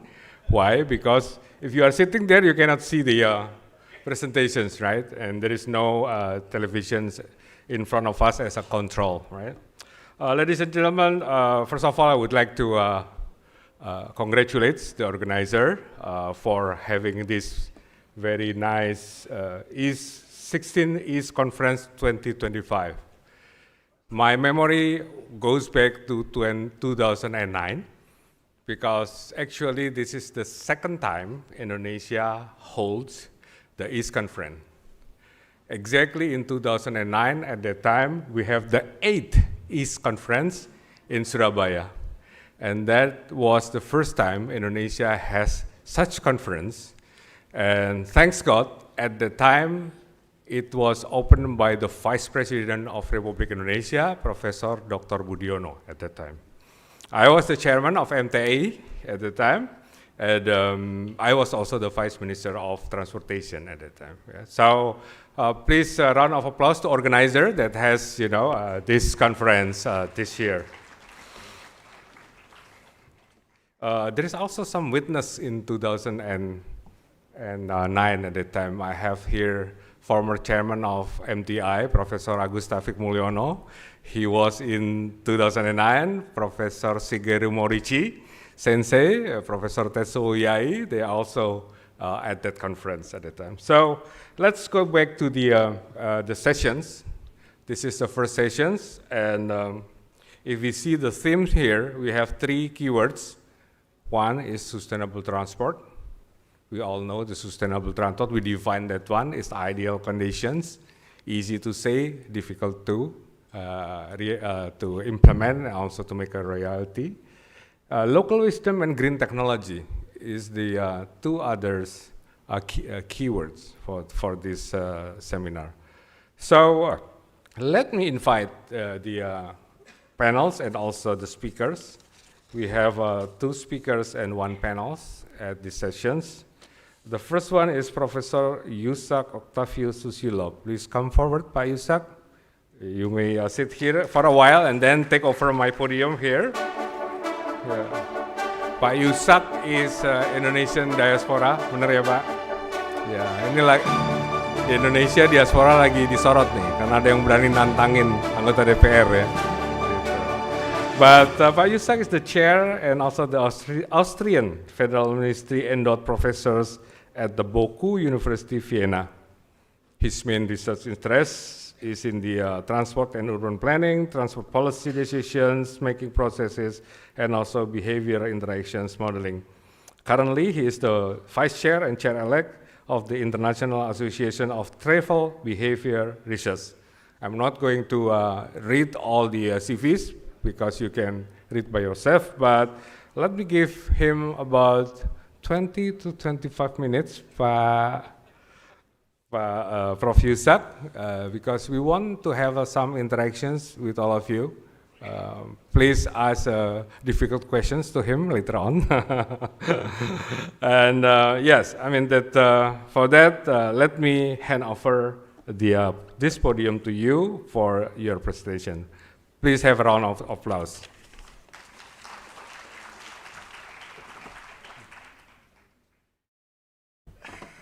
Right. Good morning. Thank you again for the invitations. It's actually an honor to be here. Although I've been in Europe for 20 years now, actually more than 20 years, East is actually a community that's close to mine. The first time that I actually come across to East was back actually to 99 when it was in Taiwan. At that time, I was in ESOT, which is the parallel conference for the younger researchers in East Asia, was funded by IATS. So it was also the place where I met Professor Yuichi Kitamura, which then became my full professor. I'm actually talking and wait for my slides there. There you go. Is there any way I can control my slides? No. Okay, say next. There you go. Right. So basically, when I've been invited, I've been given, I know that the conference theme is harnessing local wisdom and green technology to build a sustainable transport sector in Eastern Asia. So then I thought, no way I can actually talk anything about project in East Asia simply because I haven't been living here for 20 years. So what I could do is I could share what we have done in Europe and how we can actually, how we have been include people in the way we actually plan transport in Europe, how we can actually have include all these local wisdoms that local people have in our project. So that's pretty much why I choose the title Design Thinking and Co-Creations in Harnessing Local Wisdom and Green Technology in Building Sustainable Transport and Mobility System. I just noticed there is a screen there, so I can have a peek. So thank you. So next. Right, so basically, I just been given by Pak Bambang this morning when we actually on the car together, you should be finished in 30-something minutes, like, oh dear. So I'll try my best. But then the idea is that I think it's just nice to be just focused. So first I want to talk about the changes and the complexity of transport system. So before we want to improve the transport system, we need to know what is the transport system. Then why and how design thinking can actually help to create a better system, and then how then we can actually harness the local wisdom to co-creations and design thinking. And I will do this through 3 stories that I will actually learn through my projects in my European engagement. Next, please. Right, so the first stories is we go back to about 10 years ago, October 2013. At that time, I still live in Stockholm, so I was a professor in KTH in Stockholm, and then I involved in the project basically to evaluate the impact of the extensions of LRT. LRT in here is a tram. I know in East Asia, when we say LRT, we have a different definitions. It is a tram, Straßenbahn in German. So then, why we actually need this? If you please click one button, there you go. So if you have been to Stockholm, there is 2 problems with the public transport system. For you who are actually doing this resilience, we'll notice that all those metro stations actually have to pass one single point, which is central stations. So from the east, from the west, from the north to the south. So what happened, the risk is that when something happens in the center, then everything will collapse. So then that's why this tram is actually this orange line that actually aimed to make a loop. So the idea is that because in every peak, because everybody come to the center, then it's very congested. It's not as congested as Tokyo, but still for European standard, it's horrible. So then we kind of hoping people will actually change before and just make a loop line. So basically it's solutions for resilience and solutions for demand shifting. So then what we do is that we actually learn, we actually observe this collect travel diary for the people who live along those corridors. A couple of months before the tram is actually open, a couple months after the tram is actually open, about half a year after the tram open, and about almost a year after the tram is actually open. So we have this about 400, 500, 600 panels member of the residents that live along those corridors, and we hope that the tram is actually will do the magic. Next, please. So then, what really interesting is that when you actually open the tram, there's 2 different groups that actually use those tram. So the first group is actually car driver. You would actually surprise, because most of the time, car driver is the one saying, no, I will not actually move to public transport. But in Stockholm, that's actually different. They're actually the first one who actually jump to using the service, and also know everything, every single time schedules and etc. is actually, wow, there's an amplifier. So those basically those people who, now I lost my thread of thinking. Basically, those people who actually jump is actually the car driver simply because at the moment the road is very congested, and they really hope this will actually become a solution for them. But then, the group that also will jump out is also the car driver. Once they actually realize, ooh, yeah, I probably travel time-wise, it doesn't really change much. Cost is actually same because it's a flat rate. So, but then at the same time, they felt that they lose this flexibility. So then, at the end of a year observations, all of those car drivers will became the one that really against or doesn't really want or have the smallest propensity to actually use the service. Then the second group that actually use this tram is actually the pensioners who actually live along the line. Why? Because they don't have any better things to do. So then, well, there is a new travel mode, so why not? So they actually use the tram. So all this demand shifting that we're hoping were not actually happening until a year after, then the route was extended and it's something else being built, then people actually start using it. Next. So what does it actually shows? It's some things that probably most of us knows, but then we also just keep making mistakes. Means we do a lot of models. And then when we actually do models, we do have some certain of assumptions that individual will actually make their decisions based on a certain variables. So we've been told that, well, we start with sociodemographics, and sociodemographics, age, gender, household structure, etc., will actually shape all these travel needs. At the same time, there is also opportunity and constraints that we actually get from the spatial construct, from the technology characteristic, from all these government rules that we actually impose. For example, if no shopping on weekend, then there's no shopping on weekend. So that's pretty much what we believe actually shape people's behavior. Just want to kind of look one note in here when you actually say, where's the local wisdom? Because there's a local wisdom. So local wisdom mostly we actually see in the socio-demographic, we actually capture it to them. And next. But then the thing is sometimes transport is not just a linear problems. Transport is some things that is a wicked problems. So if you actually graduate from the UK-based or UK-oriented transport planning, you hear this and there's a Transport 101 class. The first things, they always repeat again, transport is wicked problems, transport is wicked problem. But what exactly is that? But so one of the things is transport is a wicked problem is that first, every problem is actually unique.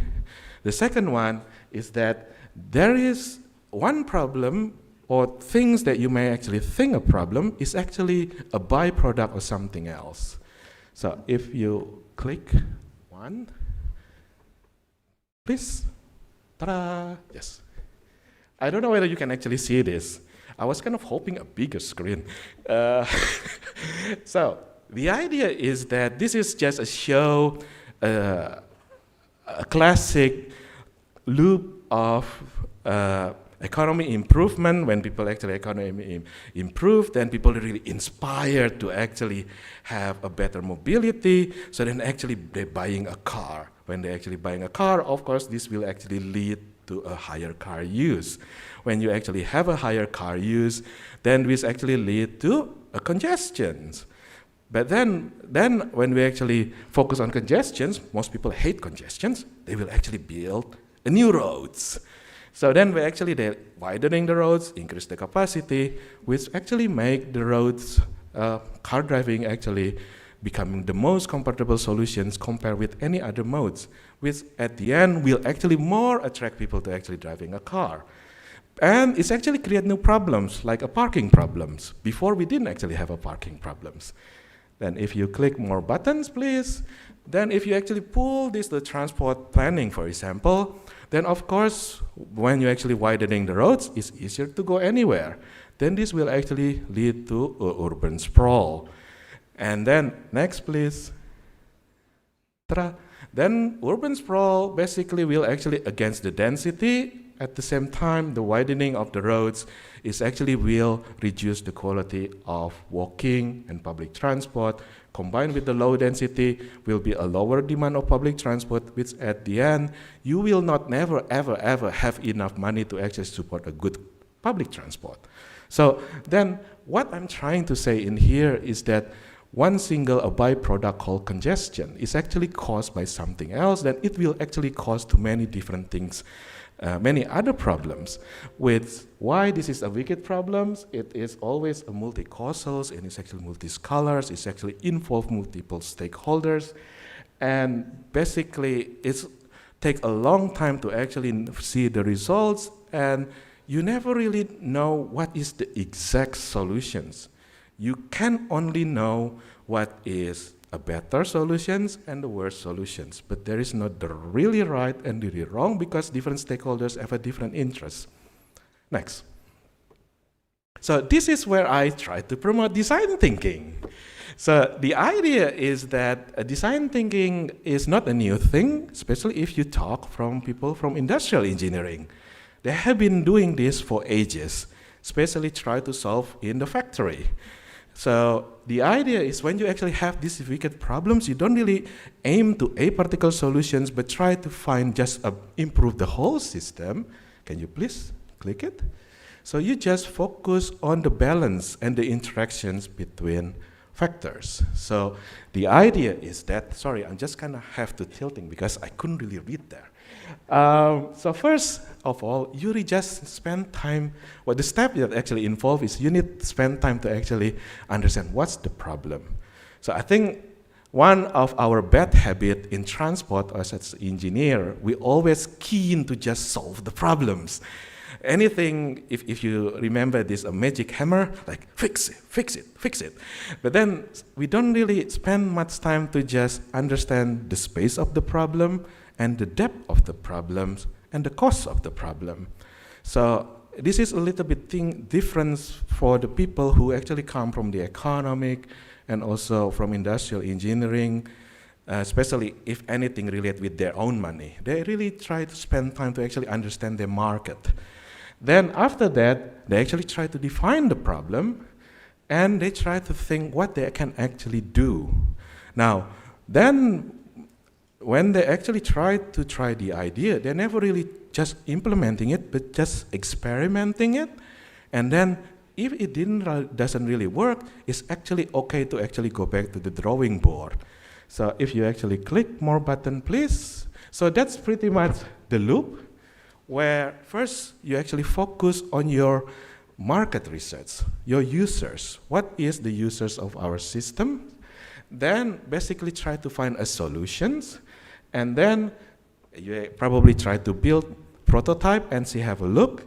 If you click one more button, in transport, you probably will shot me and say, we have that. It's actually called SUMP. It's Sustainable Urban Mobility Planning. This is what we have in Europe. We have this circle. So it's pretty much steps to actually how to you do more sustainable planning. But the difference is that most of SUMP is that you actually full one circles, then you do a reflections. Now, the difference between on the right and on the left is that on the left is used more in the startups or in the companies, because when you cannot really afford to wait until you lose billions, then you just need to actually go back to your drawing board pretty quickly. And then in transport, this actually translates into what we call a living labs, where you actually just try something small, see, have a look whether it's working. If it doesn't really working, that's fine. Failures is a part of the research, and you can easily go back. Can you actually, next? Right, now, one single principle that will actually change when we actually do design thinking is that what we want to after in our model. So, as a modeler myself, I used to be a hardcore modeler. I really love what I call statistical accuracy. So if I can predict a very accurate future, 100%, that is a win. I feel like I'm a god. Now, but then the thing is, that's a problem, because then you start to lose all the fine grain that actually construct the behavior. You just concerned about the accuracy. With all this machine learning, you just push it until you actually get 100% replications. Yeah, right. So what I'm trying to argue is that, well, by end of the day, in design thinking, or what people really try to get it right is not whether you can actually match one trip with one trip, but then whether the decision-making processes that actually happening is replicate well in your model. And that is actually true and very important if you actually start to think about the long term. For the short term, I don't care. You can do machine learning of anything that makes sure that can produce everything 100% accurate. For short term, fine. You can argue that nothing will change in the short term. But in the long term, everything will change. Think about 2019 compared with 2022. It's relatively short term, but everything is actually changed. Next, please.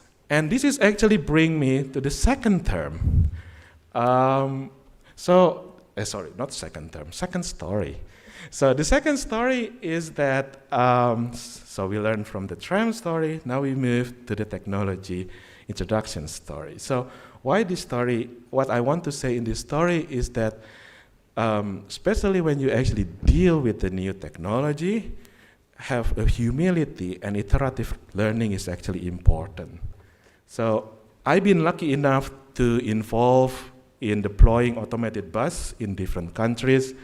I started working with it in 2016, 2017, from just a short terms into a full integrated public transport up to putting in the mountain in Salzburg with the newest versions of this Easy Mile. What I learned is that when I involve this technology deployment is that the way people learn over time is really matter, and then we should actually be patient with the users because the decision-making process is changing over time. Next, please. Yes. One more. Voila. So then, for example, this is an example of a lesson learned that we actually get from Stockholm. So at first, when the divisions of Swedish governments with these services is never really use these shuttles to actually to serve the main public transport. No. But then they want to actually use this as a feeder, simply because Stockholm is fast-growing city. So it's very difficult to actually adjust public transport every time the city grows. So then this is what they do, keep the public transport, the main one, stable, and use this as a feeder. Now, of course, we would expect that the existing public transport user would be the main user of these shuttles. But then, in our studies, what we actually found is that no, they're actually the one who hate it. It's simply because they have a different reference point. So when they actually have a really, really good public transport on a daily basis, and suddenly they actually have to choose the feeder, they don't see any reasons why they actually would like to use these vehicles. But then for the pensioners, they love it because they think that, oh, when there is no driver, things will become cheaper. Cheap is good, especially for the pensioners. So then that's why they actually become the group that really like this idea, which is not right as well because this bus is 10 times more expensive than regular bus. Next, please. So then what happened is that we actually, in these 3 case studies, we actually have these longitudinal studies and we try to understand at what point people actually jump from no to actually a full adopter. There's 3 different aspects that actually we learn. So the first one is that when they actually believe that this is actually a safe thing. The second one is when they don't actually have other alternative. The third one that is the most important is that when they actually able to deal with their own disappointment. Why? Because many politicians, many industries sell this technology as something that really wow. It's pretty much like if you, as old as me, if not older, you probably know this movie like this Knight Rider. There's a supercar with David Hasselhoff, and you just tell whatever, go here, fly there, hit there, or do anything. The car will do pretty much for you. No, this is far from it. You pretty much, we don't call it autonomous car, we call it automated car. It's simply because we have to program everything. So that's pretty much, once you actually get on with it, you accept that this is not really some things that really wow, then people can actually start to actually open to actually use it. And then, but then at the same time, they're still very, very judgmental. Wait, no, don't change, yes, no, back. But then there is also still really touchy. So if the regular bus late 1 minute, then basically if it's regular bus, they're fine. But then if it's automated bus, they start to get cranky. Now, to deal with this, how we actually do this in Stockholm, basically we work with the operators, try to actually design a better service. So what did we do? Can you please? There you go. So this is what the routes that the operator wants. And if you click again, so this is the routes that how we actually walk with the operator. So based on the results that we get, then we actually operate the bus depends on different scenarios. So the first one is on the left one is the one that really, if you just follow what the user wants, and in the middle is what the operator wants, especially for the break even. And then we try to actually find this place or the routes that compromise between both. That to some extent to the operator, it's still able to make money, but for the users, they have some wish that also being fulfilled. So that's pretty much how we actually do this kind of design thinking and deploy the technology whilst also learn from the local wisdom. Can you please? Now, then, the thing is, Sweden and Stockholm is probably a very expensive or very rich place. So for them, just burning few million euro, that's actually fine. That's not the privilege for everybody. So then, the next one, what I'm trying to say is that to avoid some expensive mistake, we can actually also utilize what we call co-creation process. It's basically the time where we can actually harnessing the local wisdoms and try to get some help that we actually need. Please press next. So this is where the last story that I'm talking about. It's the story how we actually try to revitalize and create a mobility hub that actually works. Oop. Excuse me, sir. Excuse me, Prof. The timer is available on the right corner of the screen. So you have approximately 2 minutes to the wrap up. Thank you. Oh my goodness, 2 minutes? Okay. Go on. I will need 5 minutes. Please. Thank you, Papang. I owe you one. So, what is Mobility Hub? Just to make sure everybody in the same form. Please. Mobility hubs is a concept that we actually have a lot in Europe.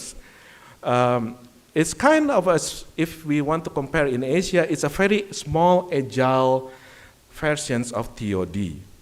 Or if you in Japan, you can actually build all these things very big and very integrated. In Europe, we have tons of old cities. We cannot just burn the city down, all this building, and just build it. Everybody will get angry to us. So what happened is that we have these small, like transport hubs. Please press. But then we also want to actually have a social element of it. So it have a public transport element, a shared mobility element, a support mobility element, and non-mobility elements. Means how to actually make the place attractive. So we will try to make these simple places attractive without trying to build a wonderful big buildings, TOD, like many Kyoto or Tokyo actually have. Next. So why this is actually important, because in actually working with all these mobility hubs or MAS, in the past people have done a lot of tons of models. Please press. But then many of these MAS companies actually went bankrupt. Why? It's because they just provide mobility system without actually bringing people to the space. So what we actually work with the stakeholders in Europe, please press next, is we actually just take a step back and ask, what exactly do you want with these solutions? Sometimes people, when they have a technology, they just put technology on the ground without really knowing what they want. So then what we actually do, we have a focus group with NGO and stakeholders. Please, next.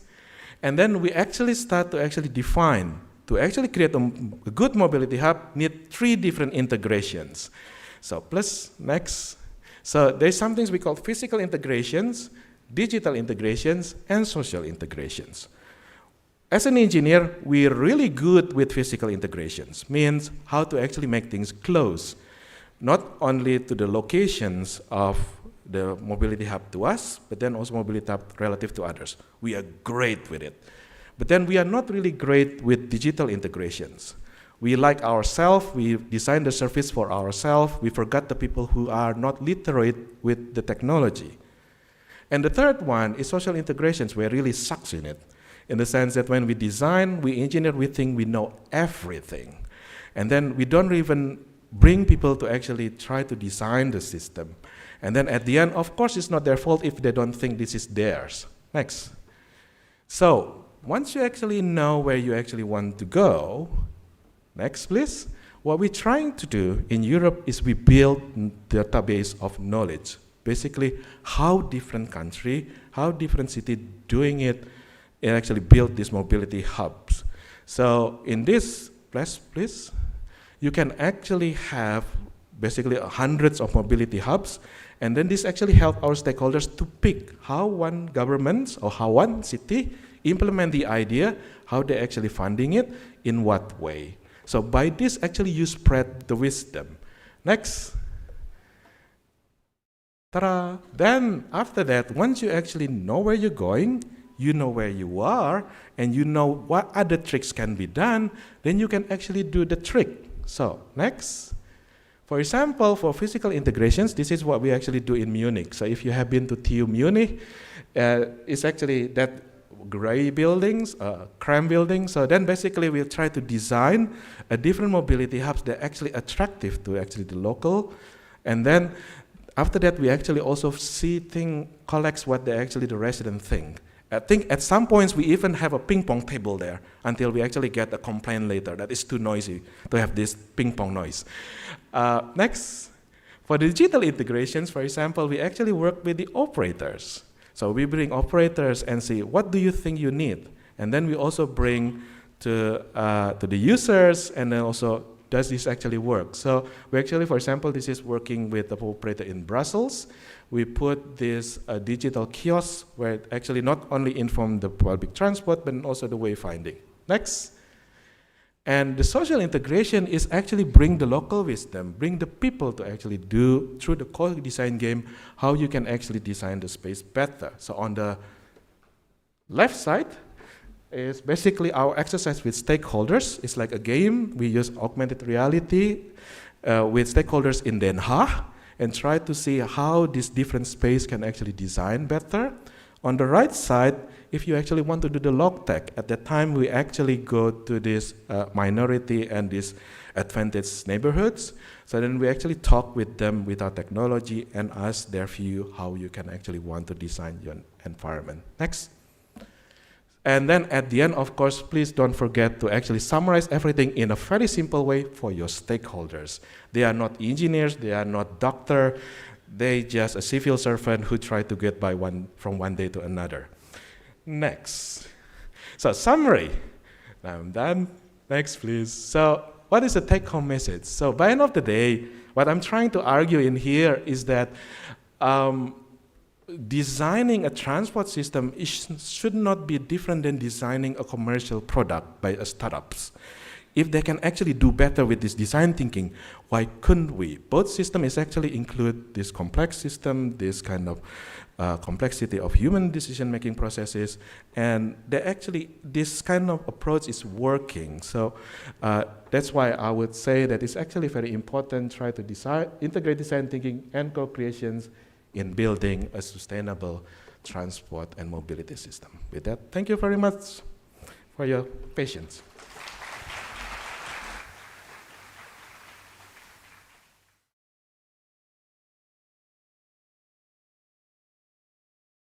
Thank you, Professor Yusak.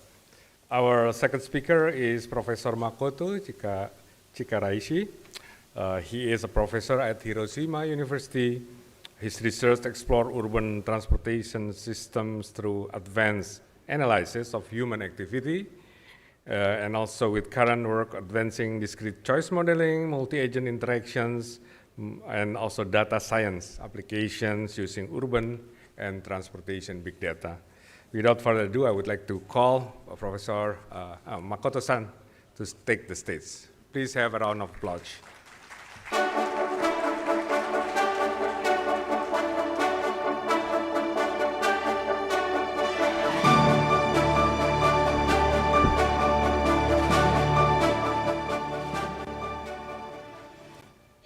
Good morning. My name is Makoto Chikaraishi from Hiroshima University.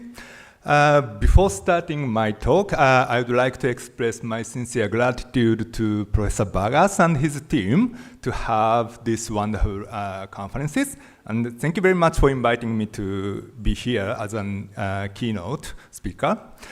What I understood from Yusak's presentation is it's quite, we only have 20 minutes.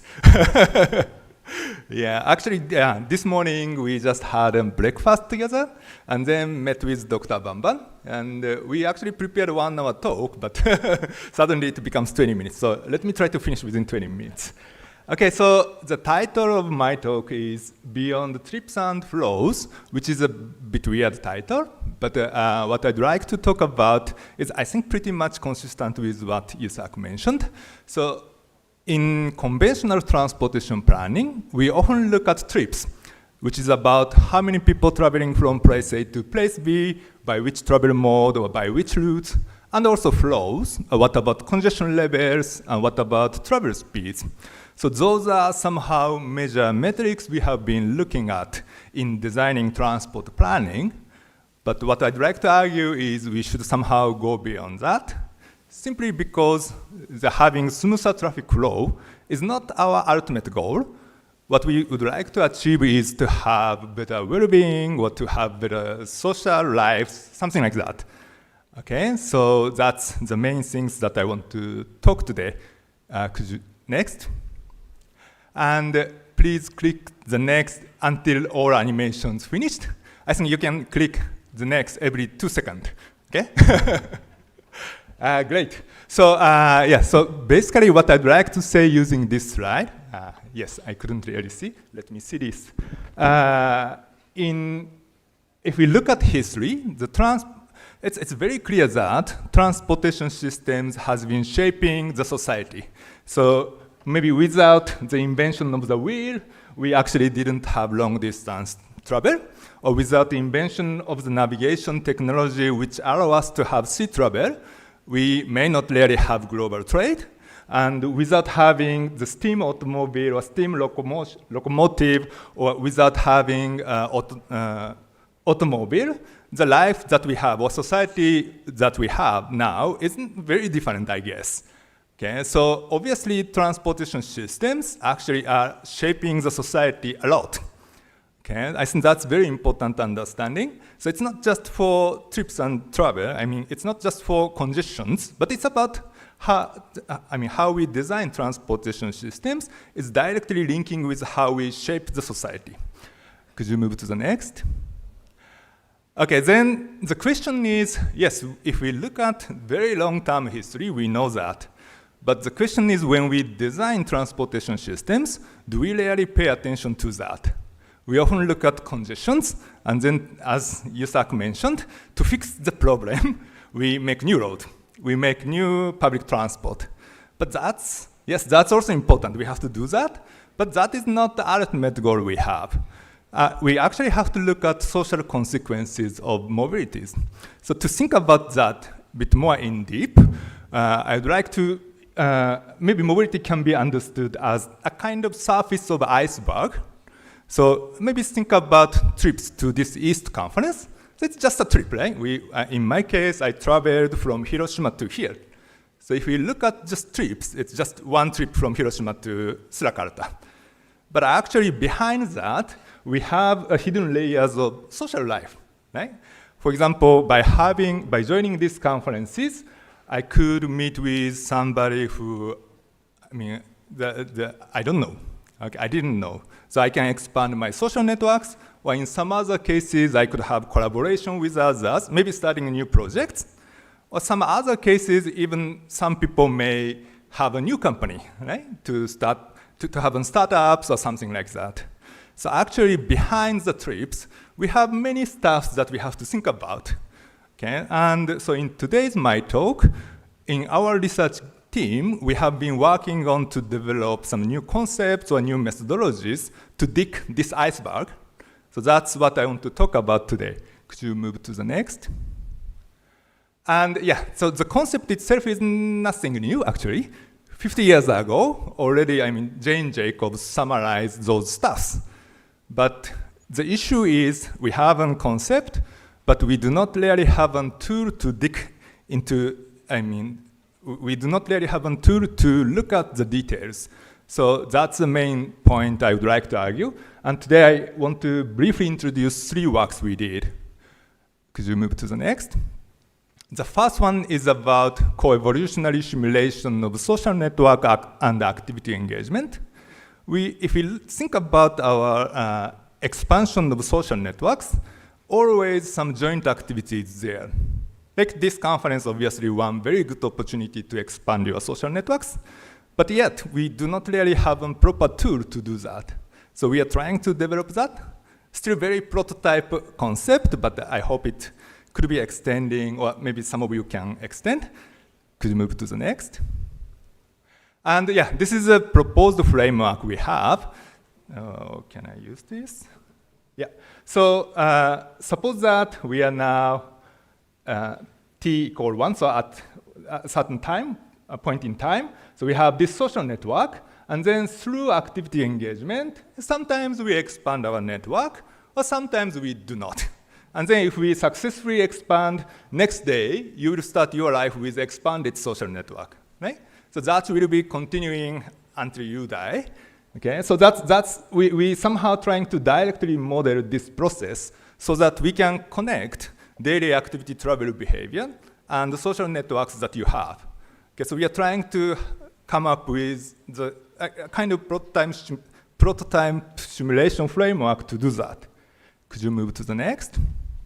Next, yeah.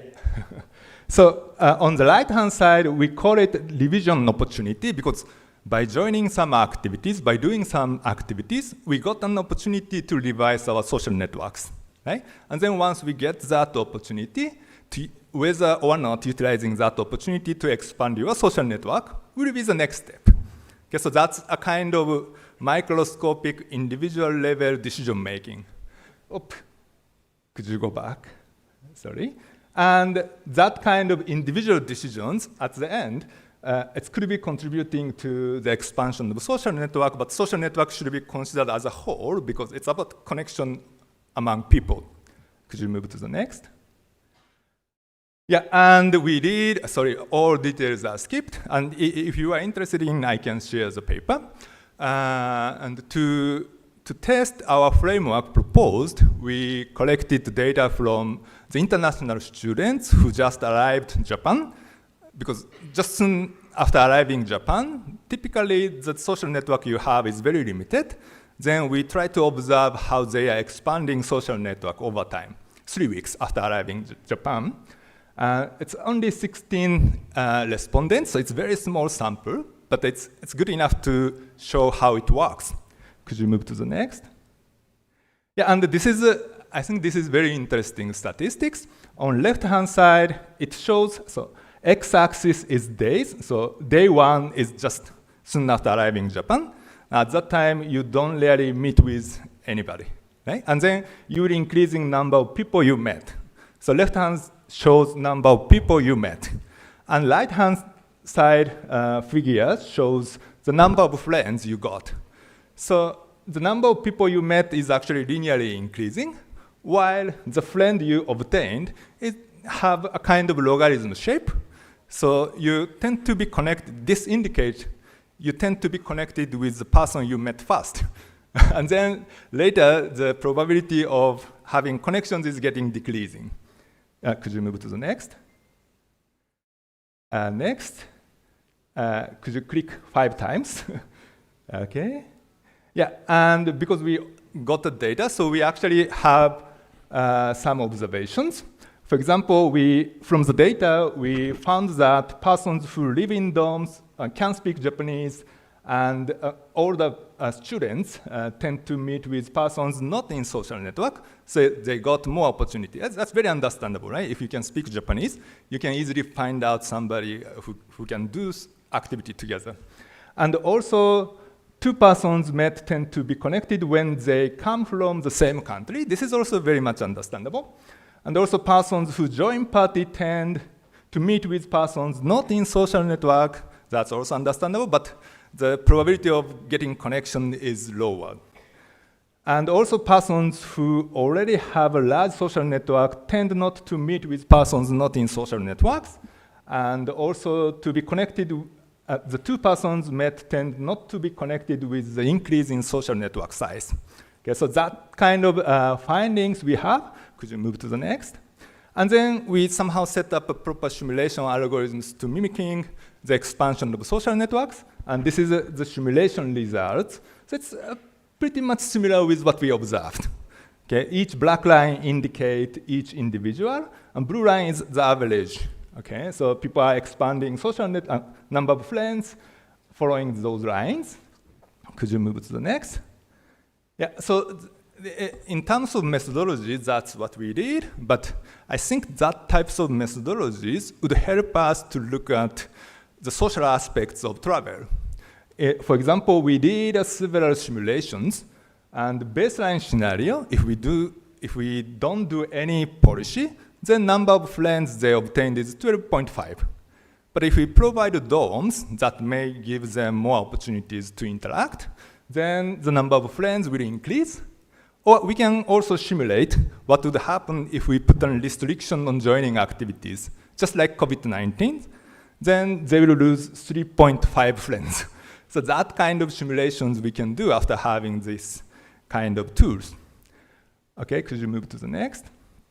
Yeah, so that's the first one. And actually now we are trying to expand this prototype model by having group decision-making, by embedding group decision-making model into the framework, or embed full activity-based model. So those are the things now we are working on. Could you move to the next? But those are actually a kind of prototype, and we have to expand the idea into several different ways. And one that we have to think about is the opportunity that we have to expand social network is not just joint activity. For example, if we look at the Indonesian case, this is just the work done by one master student who will graduate soon. She found that the informal ride sharing that is happening, in my understanding, everywhere in Indonesia, actually, it's not just it's not only as a mode of travel, but it's also a means of fostering social networks. Okay, so this case is in Sulawesi Island, and people are standing on the road, and then their colleagues will pick them up. Okay, so without any coordination, without using apps. But that allows us to expand their social networks. That's what she found. Okay, so actually, if we think about the reality, the social network expansion is not just happening through some joint activities that we can observe through travel diary, but also it's coming, from those ride sharing, or it's even can be more general framework we should think about. Could you move to the next?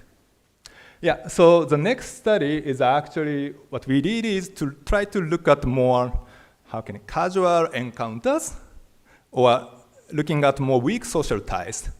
Actually, that is also very important because even, for example, in commuting trips, you often meet with somebody, at least you know the face, right? Because it's like routine behavior.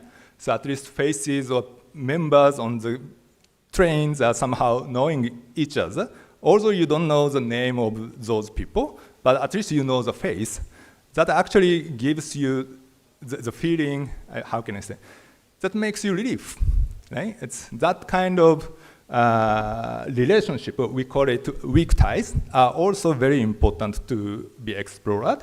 So to do that, we use the massive GPS data to track the daily encounters. Okay, could you move to the next? And we observed GPS-based survey, and what we are trying to do is we have massive GPS data, and we have social network data, and we are trying to have an mapping function from daily encounters information that is obtained from GPS data and social networks. Okay, so if two persons, looking at two persons' GPS trajectories, and if two persons are collocating at different places, then probably those two persons are knowing each other very well, doing activities at different places. But if these two persons only collocating at station, or maybe on the bus or on the train, then they may not really be a friend, but just knowing the face. So we can actually identify or classify the people, construct social network from those information. That's what we are trying to do. Could you move to the next? Excuse me, Prof. You have 5 minutes left. I got it. Ooh. Yeah, so those are actually yellow lines shows the identified collocations. So we are trying to utilize that to look at the social interactions in the society. Could you move to the next? Yeah, and because we actually bought a massive amount of GPS data, which is more than 30 billion GPS points, and then we are trying, it's coming from whole Japan. We are trying to look at how people are interacting or collocating. Okay, could you move to the next? And this is the collocation in station area. And obviously, if we look at the entire Japan, most collocations are happening in Tokyo and Osaka. That is very much understandable. But if we look at resident and non-resident collocation, then we can also see a bit different patterns. So not just in Tokyo and Osaka, but surrounding area, or some bigger city like Fukuoka, Sendai, Miyagi, those areas actually have higher resident, non-resident collocation ratio. And unfortunately, Hiroshima is actually very low resident, non-resident collocation ratio. Could you move to the next? And if we look at the relationship between resident, non-resident collocation ratio, that means how many visitors you have outside from your prefectures, right? That's a kind of proxy indicator of that. And that one and the population decline actually have very high correlation. We actually don't know at this moment about causation, but at least collocation information could help us to understand how the society is going on. So we are trying to dig a bit more in details on that directions. Could you move to the next? Yeah, the takeaway can be skipped. Next. Yeah, the last one is about the pedestrian behavior modeling. Could you move to the next? Yeah, I think it's also related to Yusak-san's talk. But if we look at the public space is not just for traveling, but it's also utilized to do some activities in the space. But yet, if we look at the existing and actually public space is a very important place for social interactions. But if we look at existing methods, transportation researchers looking at public space as a space for travel, and urban planners looking at those spaces for just interactions. We actually do not really look at both together. So we are trying to develop an, again, methodological framework to look at both aspects together. Could you move to the next? And yeah, so this is actually movie, but yeah, it's not really moving. And what we are trying to do is, if we look at public space, actually some spots are utilized for stayers, doing some activities, in this case just waiting somebody, and some other spaces using for movers, travelers. So if we carefully look at public spaces, it's a very common phenomenon we can observe in any places. And we are trying to model both stayers' behavior and movers' behaviors together, and then try to look at the trade-off aspects. Could you move to the next? Yeah, and yeah, we set up two different persons, the sojourners and travelers. So sojourners will both traveling and staying, while travelers only moving around. Okay, could you move to the next? And could you finish all animations I have? Thank you very much. So we have actually very complex interactions. Even between travelers, we have some interactions.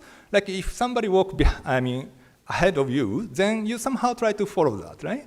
And that types of all interactions need to be considered.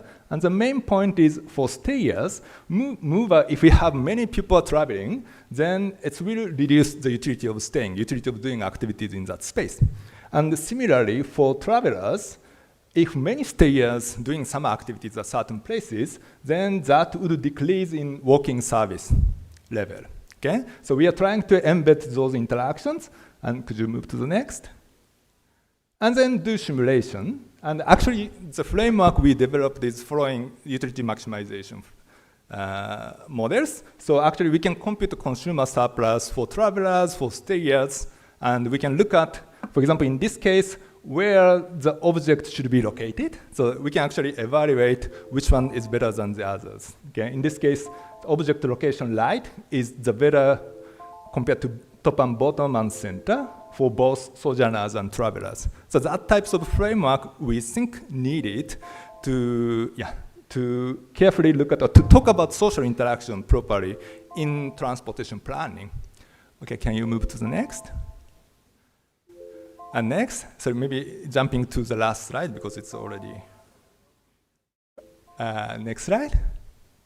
Next slide, sorry, I will skip that. Yeah, wrap up. So I think the most important aspect that I'm talking about is digging this iceberg. That's one message I really want to tell. But that is actually closely linked with the value of activity participation. If we look at 2009 Peter Jones' keynote speech in a certain conference, he also pointed out that we developed activity-based models, and we have been using activity-based model a lot in US and in Europe. But finally, those model output is utilized to compute travel time reductions, something like that. So in the evaluation step, we actually do not directly evaluate value of activity participation. But what we are trying to look at is something like that. We are trying to look at directly evaluate value of activity itself. And those might be very important to think about, not just about trips and flows, but to think about how those transport systems are contributing to the shaping the society. Okay, so that's it. Yeah, thank you very much.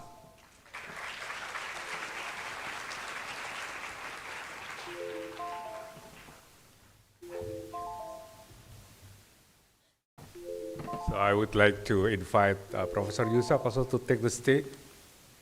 And let me also invite Professor Bargap. Okay, Professor Bargap is a professor from the Department of Civil Engineering at IIT Kharagpur. He will be the discussions at these sessions. We'll give him about 10 minutes, and then I will open to all of you for further questions, also answers.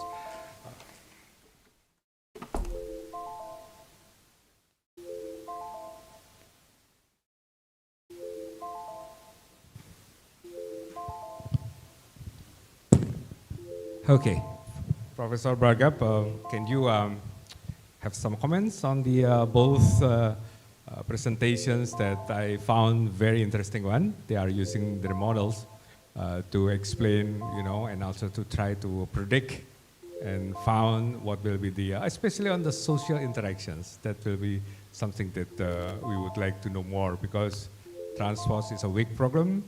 Transport is also very complex. We know only perhaps the iceberg, and we don't know the rest, right? So perhaps in these sessions, you will start to give some comments, and then after that, I will open to the audience. But I would like to have one question, using my discretions as a moderator. Perhaps you can think also, what will be your main message from your presentation, both Professor Yusak and Professor Makoto, especially in the context of using model to try to reveal the interactions between transport and social society, for example, social aspect of the society. So this time, I will hand over to you, Professor Bhagat, please. Thank you so much. I think both the presentations were so nice and so informative and so thought-provoking. So thank you both the speakers because you really addressed different dimensions of the travel aspect. Professor Shushila, of course, you know, the public transport and related aspect, which is all over world, is so important.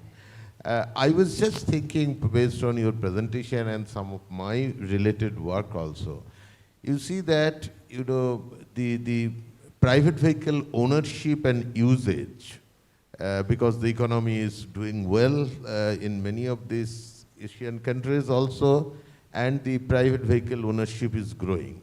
At the same time, we have also the marginally weaker section of the community. They also live in the urban area because they support the premier segment also because of our social and the cultural aspect. So we need even, you know, support for various domestic work to everything. Now the public transport somewhere at this moment in such emerging or developing nations have to play a dual role. One is it has to serve the mobility need of the economically weaker section of the community. Also, it has to be on the other way attractive enough to have an instrument or adequate attractive alternative for the choice riders who have cars. So how you see that, you know, we address this challenge? Because you highlighted many of the very interesting aspects, but I thought that this is something also related which probably is a challenge for some of these countries where we live in. If you could briefly respond to that and then start. Yeah, I think by end of the day, as you said, public transport actually serve different purposes. A different country, different regions actually have a different missions. I myself, now living in Vienna, where public transport is something that we call the holy grail. So unlike in some other countries, we only pay €1 per day, and you can use anything simply because we don't see that as a private good, we see that as a public good. So it's something that everybody should be able to access. So what I could say is that irrespective of whatever the stakeholders willing to do or would like to do, they really need to know how they actually would like to utilize the public transport itself. So, and it's actually back to again to the principles of the city itself, or the stakeholders itself, or the country itself, whether they would like to use this public transport as basically a human right that actually should enable people to reach their job, or this supposed to be a service that people actually should pay, or somewhere in between. It doesn't have to be either or. But then the decisions of where you actually stand will pretty much decide the rest. That's what I would start to. Thank you so much for that. Okay, so Professor Makoto, in relation with this one, and also Professor Bhargav's point, very interesting to delve or to go into detail your perhaps perception whether mobility is a right. Because if we go from that directions, then the issues of subsidy, the issues of public versus private goods, it will be going to one direction only. But I would like to know first from Professor Makoto maybe, right? It's already on. Yeah. Okay. Yeah, thank you very much.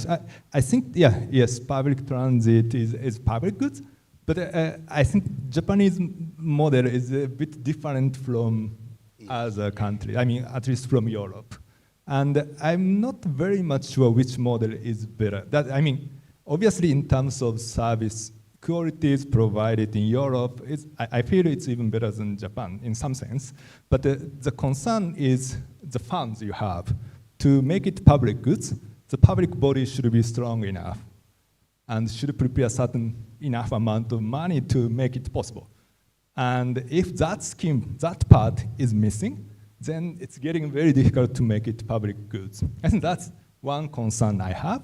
So yes, I think the Europe model is very nice, but if we try to bring that into Indonesia or into India, then do we have a proper management body to make it possible?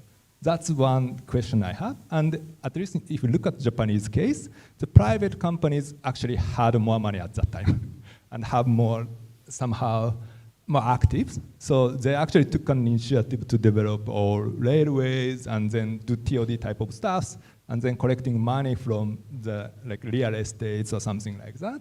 That could be one way, but yeah. At the end, it can be going to the same place. But yeah, I mean, in terms of practical way to make it possible, I think it might be also worth looking at those aspects. Yeah. Thank you. A small thing I want to add here, because what Professor said is very, very nice. The two things appear to be very, very meaningful at this, because how these findings, it is beyond travel. You know, how the thing, because as you said, the situation in Japan is very, very different.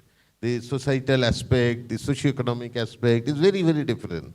But how it varies really across different countries, especially I would say keeping East in mind, our region only, how it varies even one country to another country, because the countries have social structure is different, socioeconomic characteristics are different.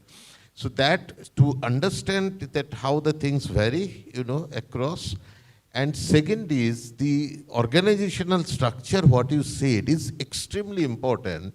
And again, that cannot be probably the same structure in every place, because it has to be, you know, customized, it has to be as per the context of the country, and also should have, you know, a strong linkage with the policy. Because unless you have the policy, unless you have the regulation, you know, backed up, whatever we do in the research finding, it's very challenging to change the reality. Yeah, I think I have the same directions with you, Professor Bragaf. We love to hear the experience of Vienna, you know, one of the most livable countries in the world, always on the top 3 or even in the top first, you know, of the livable city, and also Japan. But perhaps I will save that one for the end. What will be your main message if this model will be applied to the developing countries context, which is, you said, completely different, right? I would like to open the floor to colleagues who would like to have some perhaps questions, comments, or asking about the presentation. Very nice presentation, very nice modelers. Both Professor Yusak and also Professor Makoto used the very good model to try to reveal what is the interactions behind the transportation and the society. Yeah? So saya buka pertanyaan. If you want to raise in bahasa Indonesia, please do so. I can try to you know, translate that one. Saya buka. If there is any questions from the audience. Or you are already very tired because of the opening sessions. You need some coffee maybe. Dr. Triani, please, may I have the microphone? It's on the back.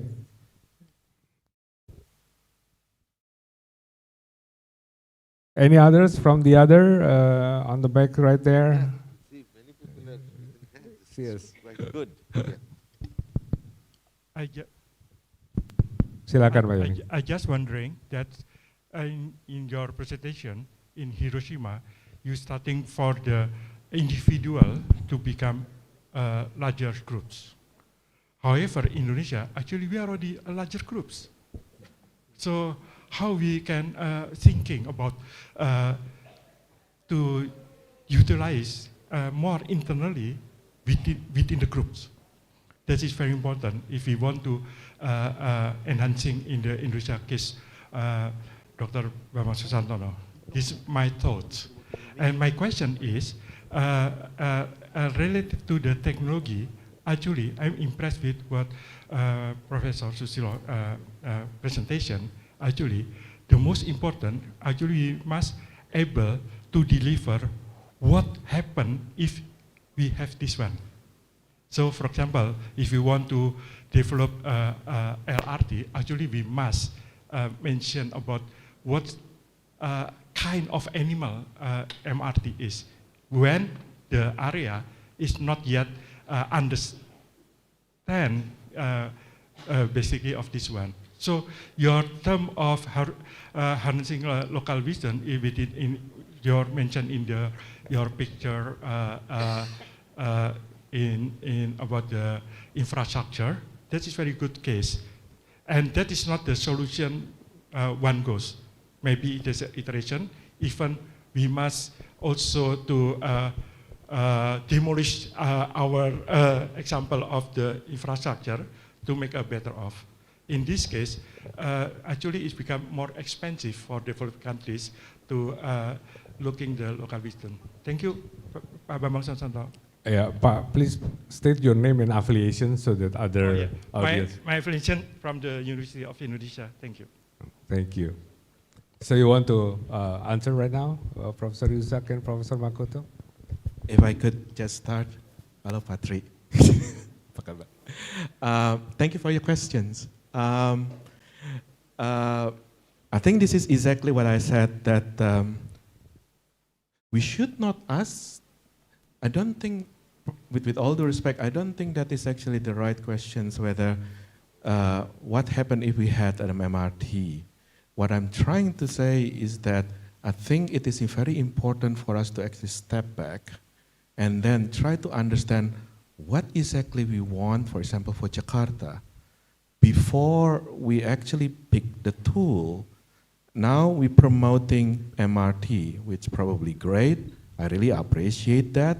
But then whether this is a right tool or not, it really depends on the goals, what we really want to create Jakarta, like what.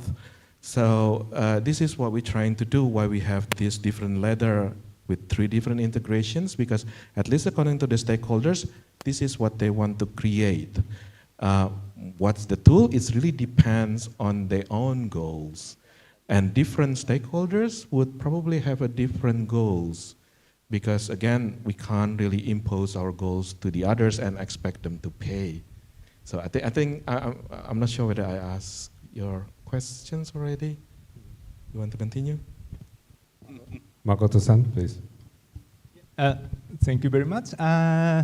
Yeah, the point you raised, yes, that's true. I mean, Indonesian social network structure is very much different from Japanese one, I believe, too. But how can I say? So in terms of methodology we developed, it's just prototype, so it's still, how can I say, not prepared yet to apply in real context.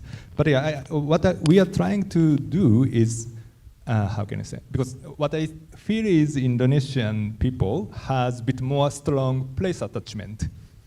Okay, and yeah, so we actually should pay attention to that as well in using those methodologies. And we may have to think about like multiple hierarchical structure. Maybe some interaction is happening in the daily encounter, daily level. It's different from like national level. For example, in Japan, for example, in my case, I often go to Tokyo. I think it's more than 20 times in a year. And that types of travel is now happening in Japan. And I think that would also affect the social structure or how people are actually, how can I say? So like nationwide travel patterns and local travel patterns, both actually need to be integrated. I think that would help us to differentiate Japanese case and Indonesian case very well. But at this moment, for example, if you look at the actual, the research, the daily transport studies, or how can I say, daily activity behavior is analyzed separately from long distance travel. And that is also, I feel it's also a bit problematic to talk about social network stuff. So I think that those integration would also be needed. And then after doing that, we could properly look at the difference between Indonesia and Japan. Sorry, it's a bit more on technical stuff. Yeah, thank you very much. Thank you. Professor Bragaf, you want to add some points? Let us take some more question first. Yeah. So yeah, I have 1 and 2. On the left side, nothing, okay. All right, so go here first and then I'm going back there. Please provide the microphones to the gentleman here. Or you can stand up so that everybody can see you. You're handsome. Hello, Makoto Sensei. Ohayo gozaimasu. I've been living in Japan for quite some time now, and I go to Tokyo Station almost 100 times in a year, and I never met familiar faces on the train, considering the massive transportation system of Japan, especially Tokyo. And I myself have a PhD in transportation planning from Nagoya University. So I was wondering, what is the end goal of the research where you're trying to understand the boarding and alighting behaviors of passengers, especially in the context of Tokyo, because I personally do not see how can we link it in our consulting project. I'm actually from Pacific Consultants of Japan. I'm working in the new capital city development of Indonesia as well. Thank you so much. That's all. May I know your name and affiliations again? May I know your name and affiliations, sir? My name? Yes. My name is Bilawal Hussain. I'm from Pacific Consultants of Japan. Thank you. Based in Tokyo. Thank you. Thank you. All right, we saved that one for Makoto-san. We take another questions from the right side. Yeah, please. State your name and affiliations, please. Yeah, so thanks to Professor Yusek and Makoto for insightful presentations, and that's thoughtful presentations also. I have a question or maybe a comment for each of you, maybe if you can respond to that. Professor Yusuf, you talked about the informal ride sharing in Sulawesi. So I'm trying to understand that what is the economic impact of that, as well as if we talk about administrative and operational control on a mobility hub, how to exercise that. So can you give some idea about it? Another is for Professor Makoto. You talked about the social networks, but because you've taken an example of those people who have come from outside Japan to Japan, right? But when you talk about the local resident population, they already have a big social networks available to them. So how to incorporate them into your modeling so that we can think about it, because in Asian community, this is one big problem which we are facing. So that's my point for you. Thank you. Thank you for the questions. 2 questions for Makoto-san, 1 question for both of you. So Makoto-san, you go first. Maybe you can. Okay, so thank you very much. So let me combine, those 2 questions to answer. Yes, I agree. Daily encounter in Tokyo probably is nothing. Yeah, you may not really be able to remember all faces. Yeah, but yeah, how can I say? I think for daily encounter, stuff would be more important in rural area or suburban areas. Just like Yusak-san introduced, mobility hubs. Think about the mobility hubs in rural area. So small mobility hubs, some spaces to do some activities, and then who are coming there, and who are interacting in that spaces. Those might be important to know, not in Tokyo Station, millions of people are moving around. Yeah, so that's the first one. And actually, identifying the encountering is just, we also have to estimate whether that person is my friends or not. That's also very important. And that is, I think, related to the answer to his question. What we are trying to do is, daily encounters is a kind of way to exchange the knowledge, social knowledge. But sometimes it's text knowledge. It's not really the knowledge that can be put on the internet. But some knowledges that couldn't really be shared without face-to-face communications. And that types of knowledge can be shared only in person meeting. Right? So that's why we came here to talk. Okay, so that types of stuff can be distinguished if we can classify encounters into different levels. So we are trying to have a way to identify that by looking at GPS trajectory patterns, but it's just our hope. So we still haven't been reaching that level, but yeah, anyway, yeah, thank you very much. And thank you for the questions. If you ask whether the company make money or not, I don't know. And if you ask how much actually the operating cost, we can actually calculate. But then still the full number, I don't know. It's simply because we actually involve private company, so it's not basically available for public. What I can say is that how much they charging us. So if it's in Vienna and you part of the seasonal car tickets, basically they're charging us about 40 cents US dollar for every half an hour. And then if you are not having a season tickets, it's 70 cents US dollar per half an hour. But then in Vienna, the system is heavily subsidized. In Brussels and in Amsterdam is less subsidized, and you can actually pay about 2-3 euro for half an hour up to an hour. So that's pretty much a description on how much actually costs to run the system. Now, at least if you ask why in Vienna is actually subsidized, because for us, it is beyond transport service. As a EU country, we need to actually have to fulfill our net zero targets that actually imposed by the European Commissions to us.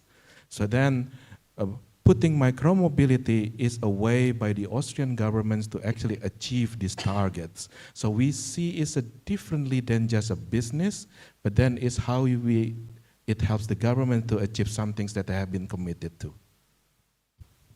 I think I would like to add just one dimension, what I said earlier also. See, the context of Vienna is very, very different, and where you could offer a high quality service, but still with a cost which is affordable to all. Now, in most of the Asian countries, our larger reality is very different. Most of the local government was really unable to take the burden of the subsidy for economic reason. And that's why it's a big challenge that the moment we want to upgrade it, the kind of investment and the kind of subsidy or the increase of fare, either you have financial challenges to afford that, or it is the weaker, marginally weaker section of the community staying in the urban area, their affordability is questioned. So that probably gets another challenge which is yet to be solved, I would say. But I agree and accept this.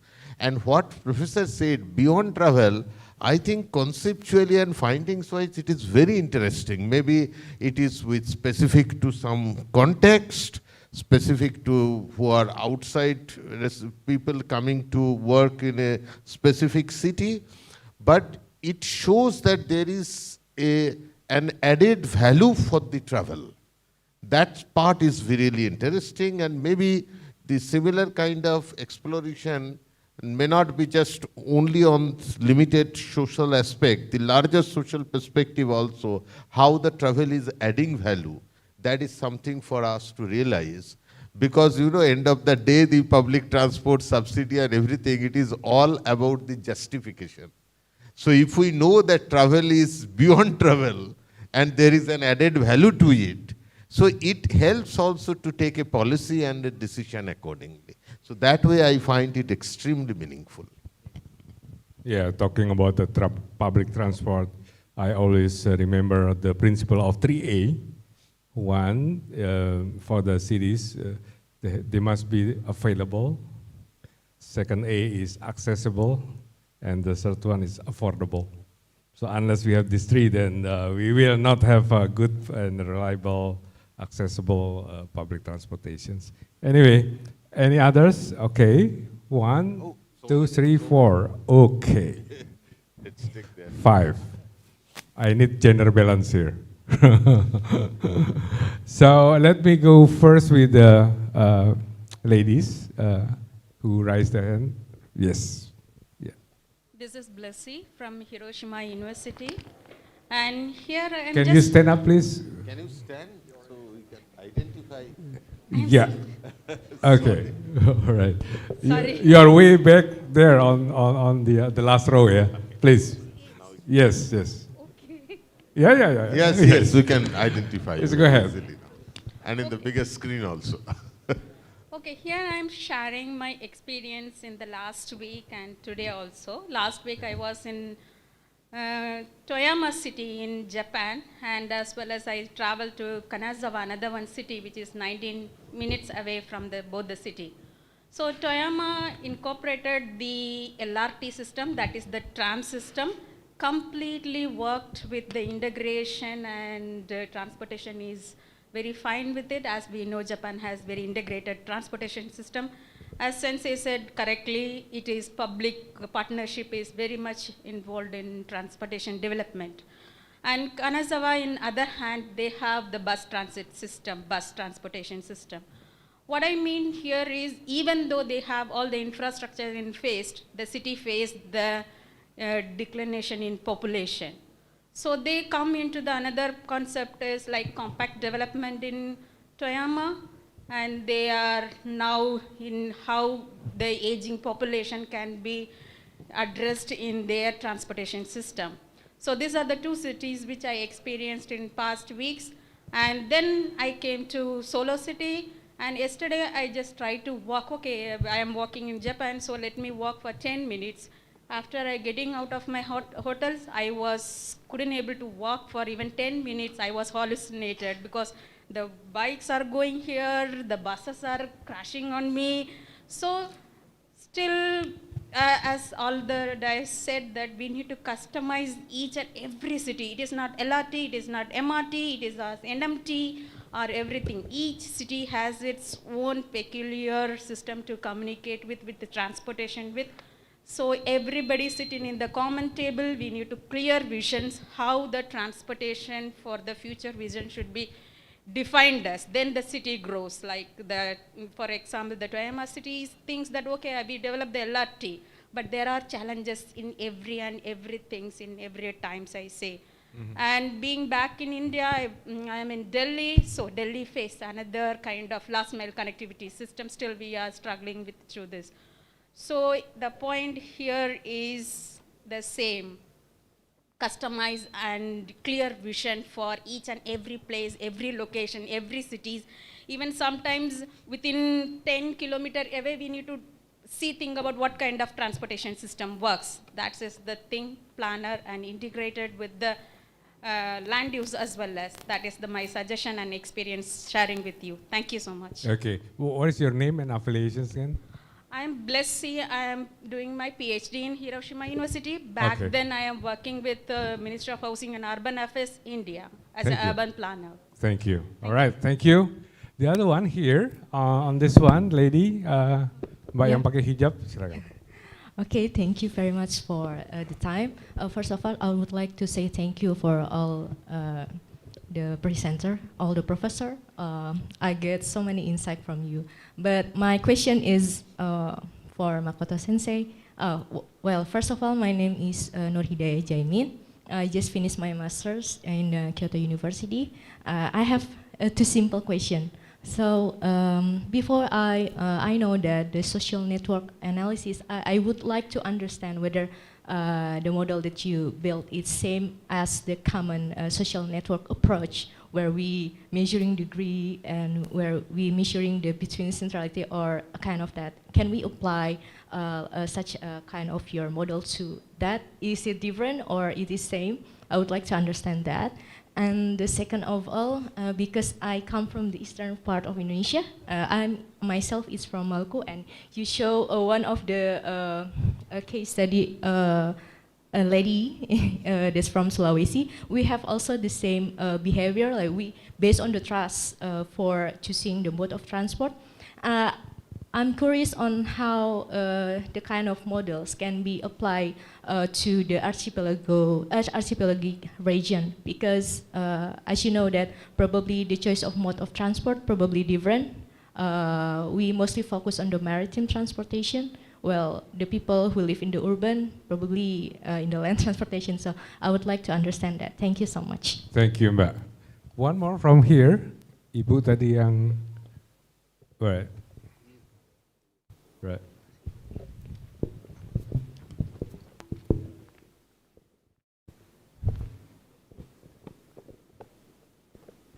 Silakan Bu, name and affiliation, please. Hello, yes, good morning, everyone. So thank you very much for your insightful presentation. Yes, so I think I was just interested to understand, particularly Professor Shiraishi, from your research, was there any focus on gender? And is there a difference in terms of how behavior came about, both in male and female, but also more importantly, in the intersection?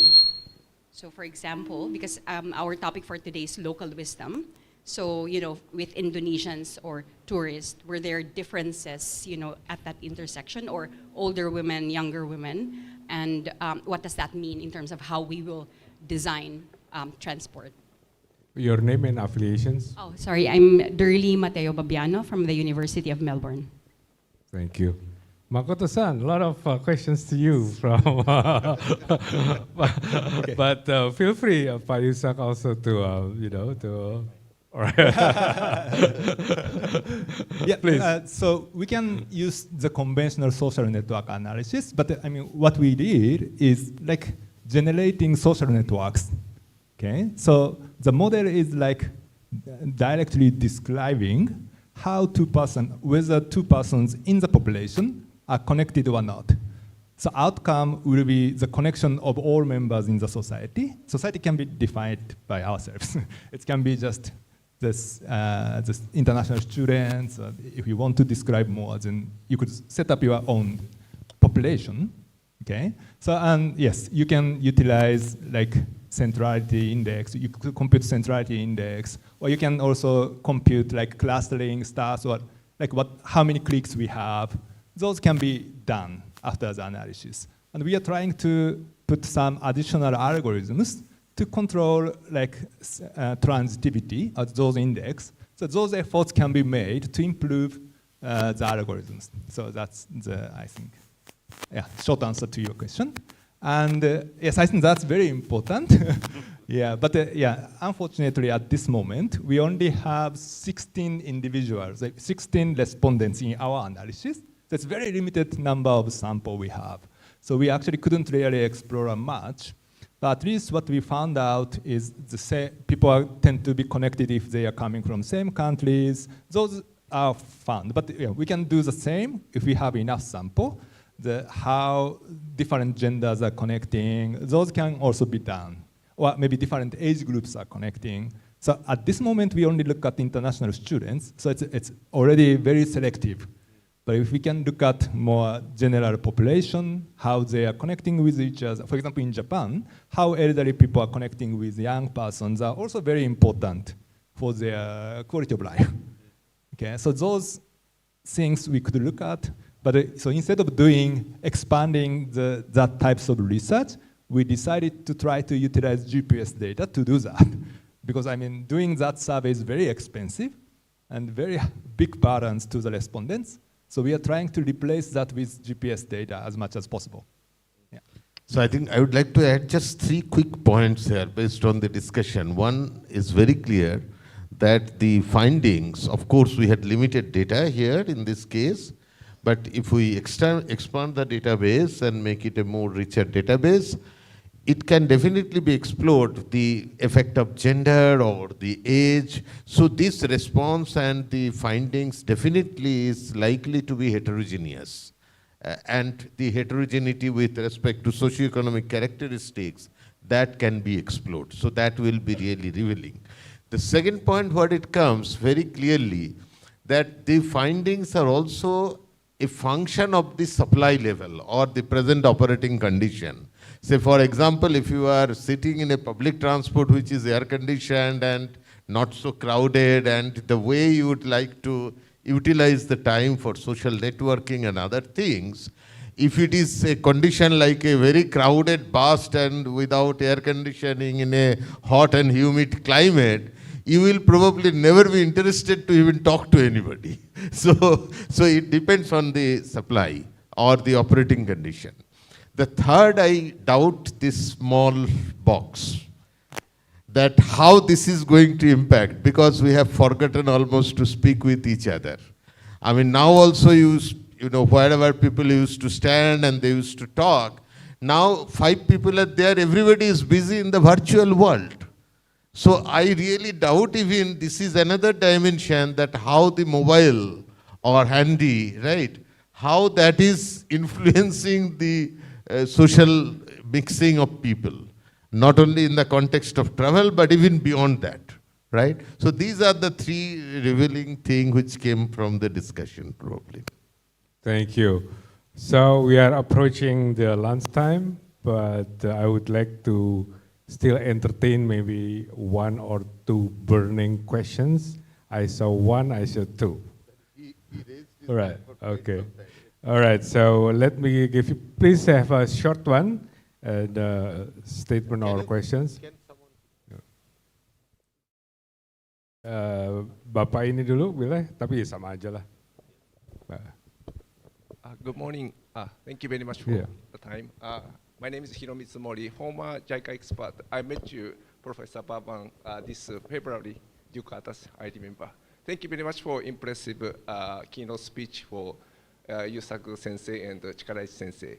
I have 1 short question. So regarding TOD, to promote TOD, including power transportation system in Indonesia, especially Jakarta metropolitan area. So based on your wisdom and experience, I'd like to give us some advice to promote power transportation and TOD, including TOD. Thank you very much. Thank you so much. So the last one? Hello, my name is Maftuanan. Actually, I'm a master student at University of Science and Technology in South Korea. So actually, I'm new researcher in transportation, and I'm very interested for every our speakers talk about the results. So my question is how we can find the unique results from the defined problem, from the define and find the problem solving from your experience, because in the new researcher actually difficult to find the problems solving, because for the find a unique experience is very hard for me. So from every your unique results, every your unique experience, what's your advice to new researchers, like to find a unique or behavior in every results of your research? Thank you. Thank you. Professor Yusak, you go first. Thank you. Let me start with the questions with the Jakarta first and TOD. Again, like any other solutions, for me, TOD is more like a tool to actually achieve the objective. Now, whether, if I understood your questions correctly, is that you would like to know how then we can actually promote and in actually what way. Then it really depends on really the visions of the city. In your case, your question is Jakarta. What is the vision of the city of Jakarta? And what kind of futures that they want to build? Then we can actually see whether what role, given the pro and the cons of TOD, that they can actually put inside the system. So we don't build Jakarta based on the visions of TOD, but then given the visions of Jakarta, how we can actually use and utilize TOD with the most plausible, promising capability in those systems. I think that's the wisest way to go forward, I would say. I know this is kind of, you ask a questions and I can give you a fake one because probably that's the most accurate thing that I can say at the moment. You want to continue on that point? Go ahead. Then for the other gentleman, that actually I'm struggling to actually understand your questions. But then if I understood correctly, what you actually say is that how to actually find the right problem solving? Sorry. Okay. Okay. What's the right, Pak Bambang help me, like what would be the advice to actually find the right, to develop the models? For me, again, the model is just a tool. It really depends on what you produce. I do agent-based model, I do discrete choice model, I do system dynamics. Probably not very good at any of those. But then at the same time, those models actually do different things. And to find really a solution, it really depends on what kind of case study or objectives that you would like to test. A different model, good in one thing and really bad in the other thing. That's the way I would go forward. All right, thank you. So I would like to ask the three gentlemen here to have a 1 minute each final statement, perhaps, starting from you, Professor Bhargav. Well, and then okay. So there are, both presentations are revealing, and based on the discussion, I would say that it gives us interesting insight, but there are a lot more things to be done. Different social context, different country context, and more understanding about how the changes depending on the socioeconomic characteristics, depending on the transport scenario, depending on the investment scenario, depending on the social structure, and all these findings, even the legal structure, organizational structure. So everything is important. So it only shows it not just one aspect, but every aspect is important if we want to really have a clear understanding, and hopefully all these findings will help us to improve our transportation system better, and especially the context what we talked about is public transport, which has to be better. It's all our responsibility to make it better for sustainability and many other considerations. So we look forward. Thank you, Professor Makoto Chiraisi. Yeah, thank you very much. I actually learned from Yusak-san's presentation. I'm totally agree with the transportation issue is a kind of wicked problem. And what I'm talking about is also on that line, I believe. And actually we have many things still we haven't understood. And that's very, I think it might be the things that I could tell to the last I don't know your name, sorry. But yeah, to the last questions. Yes, so how can I say? To do that, I think still methodological developments or coming up with new concepts are very important. And there are a lot of stuff we still have to do. So I hope we can discuss in greater details during 3 days. Okay, thank you very much. Thank you, Professor Yusak Susilo. Thank you. Just to repeating, I think at some points you're kind of bored. But then I think as Professor Maitra said, context is actually really important, including when you also do models. So there is a different type of models, and we also have to remember there's a different levels of models. We all smart people. We can all do those models. The thing is sometimes we don't really want to combine this into one, because different model actually functions differently and have a different purpose. And also there are many other things and knowledge that many of friends that do in other disciplines that are actually useful for our disciplines. Now what we really need to do, or what we really need to know, is that what kind of city, what kind of environments, what kind of transport system that we would like to create, and the rest, we are engineers. We can do whatever we want, and we can create anything we want. Thank you. Thank you so much. Thank you for your active participation. So colleagues, ladies and gentlemen, give a round of applause to them.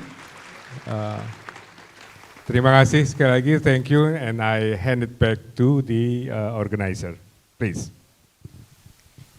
Ladies and gentlemen, now we will present tokens of appreciation to the 4 speakers. Professor Bagus, would you please to present it to the gentlemen?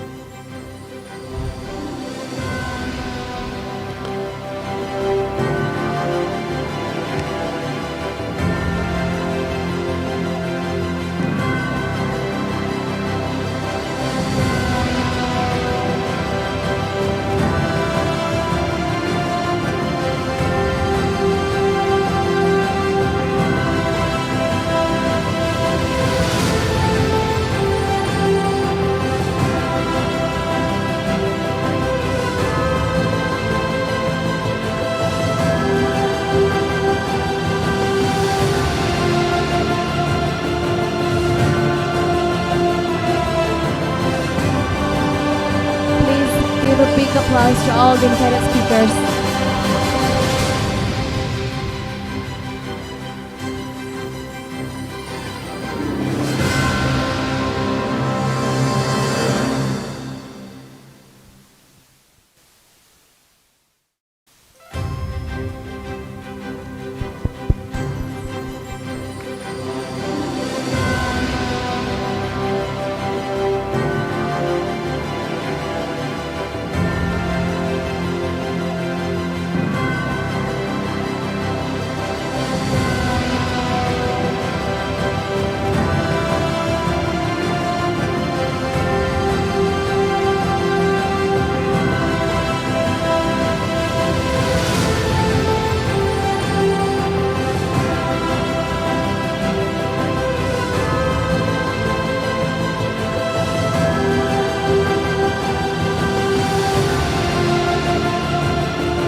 Please hold on, gentlemen. Would you please stand here?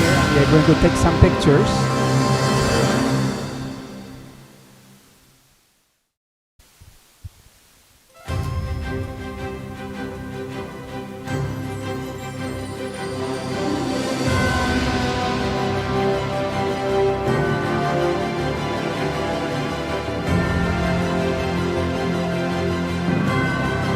One more big applause, ladies and gentlemen.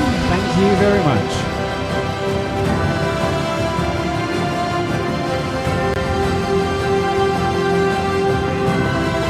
Well, ladies and gentlemen, before we move to the technical session, I would like to invite you all to join the photo session here at the front. Maybe some of you must sit down here and the others might stand behind. Facing there, yes. Oh, okay, well, yes, thank you, sir. Yeah, everybody who is, especially from Indonesia, and also I would like to invite the participants from overseas as well to join this photo session, please. Mas dari seksi fotografi tolong dibantu untuk mengarahkan ini ya, yang di depan siapa? The VIP guests, would you please stand here at the front, and then followed by the other participants.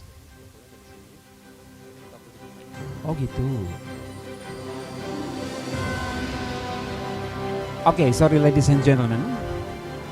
So please stay on your seats, but please stand up, sorry.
Thank you, ladies and gentlemen.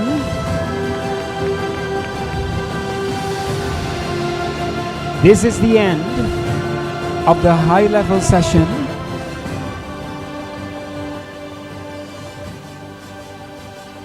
Now, ladies and gentlemen, we will have a break for lunch and prayers. The lunch is provided at the lobby of this entrance room, And after this, we're going to move to UNS Tower and UNS Inn to attend technical sessions. It is located before the front entrance of UNS and it's approximately 200 meters away from here. Ladies and gentlemen, the lunch for the VIP participants is provided at the VIP lounge. It's located inside the rectorate room. It's in Ruang Sidang 4. Meanwhile, the lunch for the non-VIP participants is provided in front of the main entrance of this building. It is provided in boxes. Please note that both vegetarian and non-vegetarian options are provided for your convenience.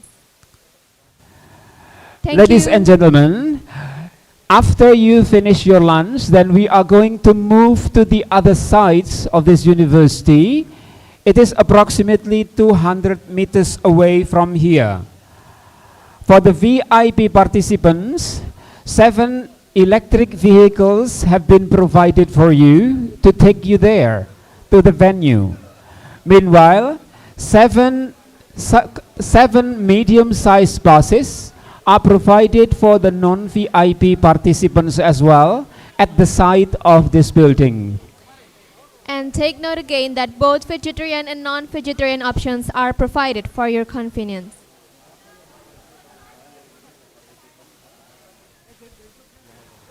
Mohon perhatian untuk Bapak Ibu peserta dari Indonesia, dimohon untuk bersedia berfoto bersama di depan. Bapak Ibu peserta dari Indonesia, khusus dari Indonesia, mohon maaf, dimohon untuk bisa ikut berfoto bersama di depan.